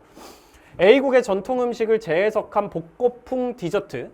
A국 연예인이 재해석했다라는 표현 때문에 이거 보면 자극전파인가? 뭐 아니면 융합인가? 이렇게 생각할 수 있을 겁니다. 잘 보세요. A국 연예인이 자국에 인기 있는 TV 프로그램에서 사라진 전통 음식을 찾아 젊은 세대 입맛에 맞는 독특한 디저트를 만들어 소개했다. 전통 음식을 찾아가지고 전통 음식을 살짝 개량해가지고 젊은 세대 입맛에 맞는 음식을 새로 만들었단 말이야. 이거 자극전파입니까? 아니면 문화융합이에요? 둘 다 아닙니다. 자극전파나 문화융합이나 둘 다 어쨌든 외부에서 넘어오는 요소랑 관련된 일이어야 되는데 외부에서 넘어온 게 아니잖아. 그냥 우리나라에 원래 있었던 거 개발한 거란 말이야. 그걸 살짝 응용해서 개발한 거니까 이런 거 보통 2차 발명이라고 해요. 뒤에 무슨 다양한 디저트 중 하나다 이렇게 얘기한다고 해서 절대로 문화 공존이라고 생각하시면 안 됩니다. 병존이라고 생각하시면 안 되고요. 외부에서 넘어온 거랑 우리 문화에 원래 있던 거랑 외부에서 전파를 통해서 우리 문화에 새롭게 나타난 거랑 원래 있던 거랑 같이 있는 게 병존이지 이건 그냥 우리 문화 안에서 새롭게 만들어진 게 원래 있던 거랑 같이 있다. 이런 거 문화 병존이 아니야. 문화 병존은 문화 접변의 결과고 문화 접변은 반드시 전파로 인해 나타나는 현상이 돼야 되는데 이거 자체가 전파가 아니기 때문에 외부에서 넘어온 게 아니기 때문에 문화 병존이라고 보시면 안 되는 거고요. 그냥 발명이죠. 2차 발명, 원래 있던 걸 응용해서 만든 거라고 생각하셔야 됩니다. A국 사람들이 정보를 공유하며 즐겨 먹는 C국 디저트. C국 유명 요리사가 자국의 전통 디저트를 판매하는 카페를 A국에 차리면서 SNS를 통해서 카페 정보가 A국 사람들에게 공유됨. 이거 간접 전파라고 생각하는 친구들이 있을 때 이거 간접 전파 아닙니다. 이건 쌤이 진짜 문제로 많이 냈어. 모의고사 같은 데서. 정보를 그냥 알게 됐다 이런 걸 가지고 간접 전파라고 하면 안 돼. 실제로 이 나라 사람들이 먹으면서 이 나라의 이 문화가 넘어와야 전파가 되는 거지. 정보가 그냥 알려졌다고 해가지고 그 간접 전파라고 하면 안 돼요. 그 음식이 실제로 넘어온 게 아니기 때문에. 오히려 음식이 넘어온 건 어떤 상황입니까? 요리사가 A국의 카페를 차려가지고 일어난 일이잖아. 이건 직접 전파지. 직접 전파라고 봐야 되는 거지 간접 전파라고 보면 안 되는 거예요. 정보를 A국 안에서 공유했다. 특히 일단 요리사가 가지고 와가지고 이 나라에 차렸으니까 일단 직접 전파가 일어난 건데 쌤 그럼 간접 전파가 동시에 일어나는 거 아닌가요?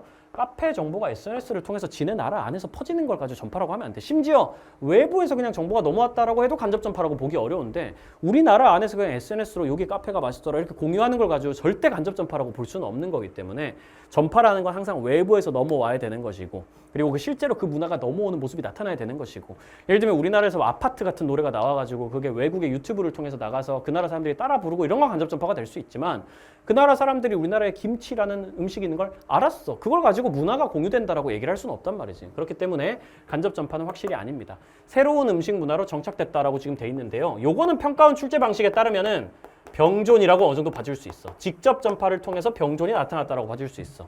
이거 실제로 평가원 작년 수능에 나왔던 내용이라서 알려드리는 건데 원래 이 나라에도 당연히 음식이 있었을 거 아니에요. 이 정도는 판단할 수 있단 말이지. 새로운 음식 문화로 정착됐다. 원래 이 나라에도 음식 문화는 있었겠지만 새로운 음식 문화로 정착했고 원래 있던 음식 문화가 날아간 건 아니기 때문에 이거는 원래 있던 음식 문화와 새로운 음식 문화가 함께 병존하는 것, 병존이라고 봐줄 여지는 어느 정도 있다라고 판단하시면 되겠습니다. 그런 식으로 평가원이 출제하니까요. 그건 기억해 주시고 1번 갑이 작성한 내용에는 문화 동화가 나타난다. 동화가 나타나 있지 않지. 그냥 직접 전파만 있는 거지 그냥. 을이 작성한 내용에는 뭐 원래 있던 문화 요소를 대체하고 이런 내용이 전혀 안 나와 있기 때문에 동화라고 볼 여지 없고요. 2번 을이 작성한 내용엔 자발적 문화 접변. 아니 접변이 없어. 문화 접변이라는 것 자체가 없어. 자발적이고 강제적이고를 떠나서 문화 접변은 반드시 전파를 통해서 나타나는 결과여야 되는데 여기 전파가 없단 말이야. 그러니까 바로 탈락이고요. 그냥 내재적 변동만 있었죠. 병이 작성한 내용에는 직접 전파가 나타났다. 맞는 얘기. 직접 전파 있었으니까. 갑과 달리 을병이 작성한 내용에는 문화 공존이 나타난다. 병에는 문화 병존이 나타난다고 어느 정도 얘기를 할 수 있겠지만 을 같은 경우에는 명백히 문화 병존이 나타난다고 볼 여지가 전혀 없기 때문에 탈락이고요. 갑을 문화 병존도 반드시 직접 전파를 통해 가지고 전파를 통해 가지고 나타나야 되는 거기 때문에 직접이든 간접이든 자극이든 어쨌든 전파를 통해서 문화 병존이 나타나야 되는 건데 여기 전파가 없으니까 바로 탈락. 갑을과 달리 병이 작성한 내용에 융합 그런 거 없습니다. 병이 작성한 내용에 병존만 나타나 있다라고 볼 수 있기 때문에 융합 같은 건 전혀 없고요. 뭐 합쳤다. 원래 있던 문화 요소랑 전파된 문화 요소가 합쳐졌다 이런 얘기 할 수 없기 때문에 5번도 정답이 아닐 수밖에 없다라는 거. 마지막 20번 문제 풀어보죠. A기간, B기간 해가지고 결국은 연도가 3개 있어요. T년, T 플러스 30년, T 플러스 50년 이렇게 3개 있고요. A기간이 여기서 여기로 넘어갈 때, B기간이 여기서 여기로 넘어갈 때 이런 식으로 잡아줄 수가 있습니다. 그리고 유분호총 구할 거예요. 갑국의 부양인구는 노년인구의 7배이며 노령화 지수는 50이다. 요거 어렵게 생각하지 마. 자, 생각을 한번 해보세요. 부양인구는 노년인구의 7배다라는 거에서 뭐 할 수 있습니다. 부양인구가 노년인구의 7배다. 이렇게 7대 1 이런 식으로 T년 정리할 수 있죠. 노령화 지수가 50이라는 얘기 무슨 말입니까? 노령화 지수라는 거는 유소년 인구분의 노인 인구 곱하기 100 해가지고 나온 건데 이게 지금 50이라는 거, 100대 50이라는 뜻이고 그럼 비율이 2대 1이라는 걸 뜻하는 거지. 그러면 2대 1이 되면 되잖아. 7대 1에서 1이라고 돼 있으니까 여기 2만 적어주면 돼. 2대 1, 7대 1 이렇게 되는 거지. 그러면 전체 100% 중에서 이거 다 더하면 10이니까 20%, 70%, 10% 이런 식으로 나오겠구만 이라는 거 금방 알아낼 수가 있죠. 그거를 빨리빨리 해야 되는 거죠. 일단 T년은 알려줬습니다. 그리고 A기간과 B기간 동안 전체 인구 변화 없다고 얘기했으니까 이게 되게 중요한 얘기죠. 그렇죠? 전체 인구 변화 없다는 얘기 여기도 실제로 100명 있고 여기도 실제로 100명 있다. 이렇게 잡아버리면 돼. 총인구 여기 100명이라고 가정하고 여기도 100명 여기도 100명으로 총인구는 변화 없다라고 연결된 인구를 그냥 지금부터 그냥 적어버릴 거예요. 그리고 노년인구 증가율을 아주 친절하게 알려줬기 때문에 노년인구 증가율에 따라가지고 노년인구 증가시켜주면 되지. 실제 인구야 지금 이거. 그러니까 여기도 실제 인구 증가시켜서 적어줄 거야. 100% 증가하면 2배가 된다는 거니까 실제 인구가 20만 명이 되겠다. 이런 식으로 잡아주면 되는 거고 여기는 B기간에는 절반 증가했으니까 50% 증가한 거니까 여기에 절반이면 또 10이잖아요. 30만 명 되었다. 이런 식으로 바로 잡아줄 수가 있는 거죠. 노령화 지수 증가율이 있기 때문에 노령화 지수를 다 잡아줄 수가 있죠. 여긴 노령화 지수가 50이라고 아까 얘기를 했어. 50이라고. 노령화 지수가. 여기 50이면 2대 1 이래가지고 2대 1 잡아줬었는데 노령화 지수가 60% 증가했다고 돼 있거든. 60% 증가하면 얼마가 되는 거야? 50에서 60% 증가하면 30 증가한 거잖아. 10분의 6이 증가한 거니까 80 되는 거지. 80이면 비율이 어떻게 되는 거야? 5대 4가 되잖아. 5대 4. 유소년 인구와 노년 인구의 비율이 5대 4가 된다는 뜻이죠. 100대 80이니까 5대 4 이런 식으로 잡아줄 수 있습니다. 그러면은 5대 4 잡아주면 되는 거잖아. 여기가 4면은 여기가 5면 여기 25가 되겠지. 여기 4로 나눠서 곱하기 5 해주면 되는 거지. 그러면 여기 합쳐가지고 어차피 100명으로 총인구가 똑같으니까 여기 45명 있으니까 여기 나머지 55명 들어가야 될 거고요. 그리고 노령화 지수 증가율이 여기서는 50%입니다. 80에서 50% 증가하면 절반 증가하는 거. 그럼 얼마가 돼? 120이 되지? 그럼 유소년과 노년인구 비율 어떻게 돼? 100대 120 이렇게 되니까 5대 6 나온단 말이지. 5대 6으로 잡아주면 되죠. 6으로 나온 다음에 곱하기 5 해주면 여기도 똑같이 25 들어갑니다. 그러면 여기는 55니까 나머지 45 채워줘야지 합쳐가지고 총인구 100 나올 거고요. 그러면 실제 인구가 싹 다 나온 거야. 그럼 문제 풀기 너무 쉽지. A기간에 유소년 인구는 감소하고 노년 인구는 증가했다. A기간에 노년 인구는 감소하고 유소년 인구는 감소하고 증가했는데 바로 탈락. 노년 인구는 증가한 건 맞고요. B기간에 부양인구와 노년인구 모두 증가하였다. 부양인구 감소했고 노년인구 증가합니다. 부양인구는 증가한 게 아니라서 탈락. 3번 A기간과 B기간의 증가한 노년 인구는 동일하다. 노년 인구 여기서 10명 증가했으니까 똑같이 증가했네? 뭐야, 너무 쉽잖아. 문제가 좀 어이없지 않아요? 사실은 보면은. 아니, 애초에 봐봐. 이거 보면은 그냥 바로 풀 수 있는 선지예요. 잘 생각해보면. 노년 인구 증가율이 A기간에 T년에서 T 플러스 30년으로 갈 때, 그리고 B기간에 T 플러스 30년에서 T 플러스 50, 이거 허무할 정도로 쉬운 문제인 겁니다. 여기서 여기로 갈 때, 여기서 여기로 갈 때 100%, 50% 증가했으면 원래 노년 인구가 어떤 사람 숫자를 가지고 있다고 해도 무조건 3번 선지는 맞는 말이 될 수밖에 없어. 왜냐면 보세요. 노년 인구가 처음에 X명이었다고 쳐봅시다. 그럼 X명이었으면 100% 증가했으면 2X가 될 거 아니에요. 그럼 2X에서 여기서 50% 증가한 거니까 절반 증가한 거라서 X가 또 증가해서 3X가 되잖아. 그럼 여기서 여기로 갈 때도 X명만큼 증가했고, 여기서 여기로 갈 때도 X명만큼 증가했고, 그렇게 될 수밖에 없단 말이야. 그러니까 A기간과 B기간 증가한 노년 인구는 무조건 똑같지. 사실 이러면 표를 정리할 의미가 없을 정도로 너무너무 쉬운 선지가 돼버리기 때문에 조금 허무하긴 합니다만, 어쨌든 뭐 정리해가지고 나머지 선지까지 다 풀어내셨다면 꼼꼼하게 잘 푼 거라고 얘기를 할 수 있겠어요. 양육에 대한 사회적 부담 정도는 T 플러스 50년보다 T 플러스 30년이 크다. 여기 이제 막 다시 보면은 막 조건이 막 복잡하게 정해져 있는데 사실 3번이 너무 쉽게 답으로 나오기 때문에 이것까지 볼 필요가 없었던 문제이긴 한데, 그래도 앞으로 이런 느낌으로 나올 수 있으니까 한번 체크해 봅니다. 노동력 부족이랑 관련된 얘기는 아니고 양육에 대한 사회적 부담 정도, 유소년 부양비와 정해 관계에 있다 돼 있어요. 유소년 부양비가 올라가면은 양육에 대한 사회적 부담 정도가 올라간다, 이렇게 해석해도 될 겁니다. T 플러스 50년보다 T 플러스 30년이 크다. 각각 구해보면 되겠죠. 이거 정리 좀 해주고 지금 금방 구해보자고. 어렵지가 않아요. 그냥 여기 나와 있는 유소년 부양비를 그냥 구하면 되는 겁니다. T 플러스 50년의 유소년 부양비, 부양인구분의 유소년 인구, 55분의 25. 뭐 곱하기 100을 해야 되긴 하겠지만 그건 생략합니다. 그냥 분수끼리 비교할 거예요. 여기는 45분의 25 이렇게 되는 건데, 어디가 더 커? 요즘 큰 거 보면은 여기가 더 크잖아, 당연히. 45분의 25가 55분의 25보다 크지. 그러면은 T 플러스 50년이 더 커지는 거잖아. 정해관계라고 하니까 T 플러스 50년이 더 컸을 거니까 T 플러스 50년, 30년 위치 바꿔줘야 되겠습니다. 위치를 바꿔줘요.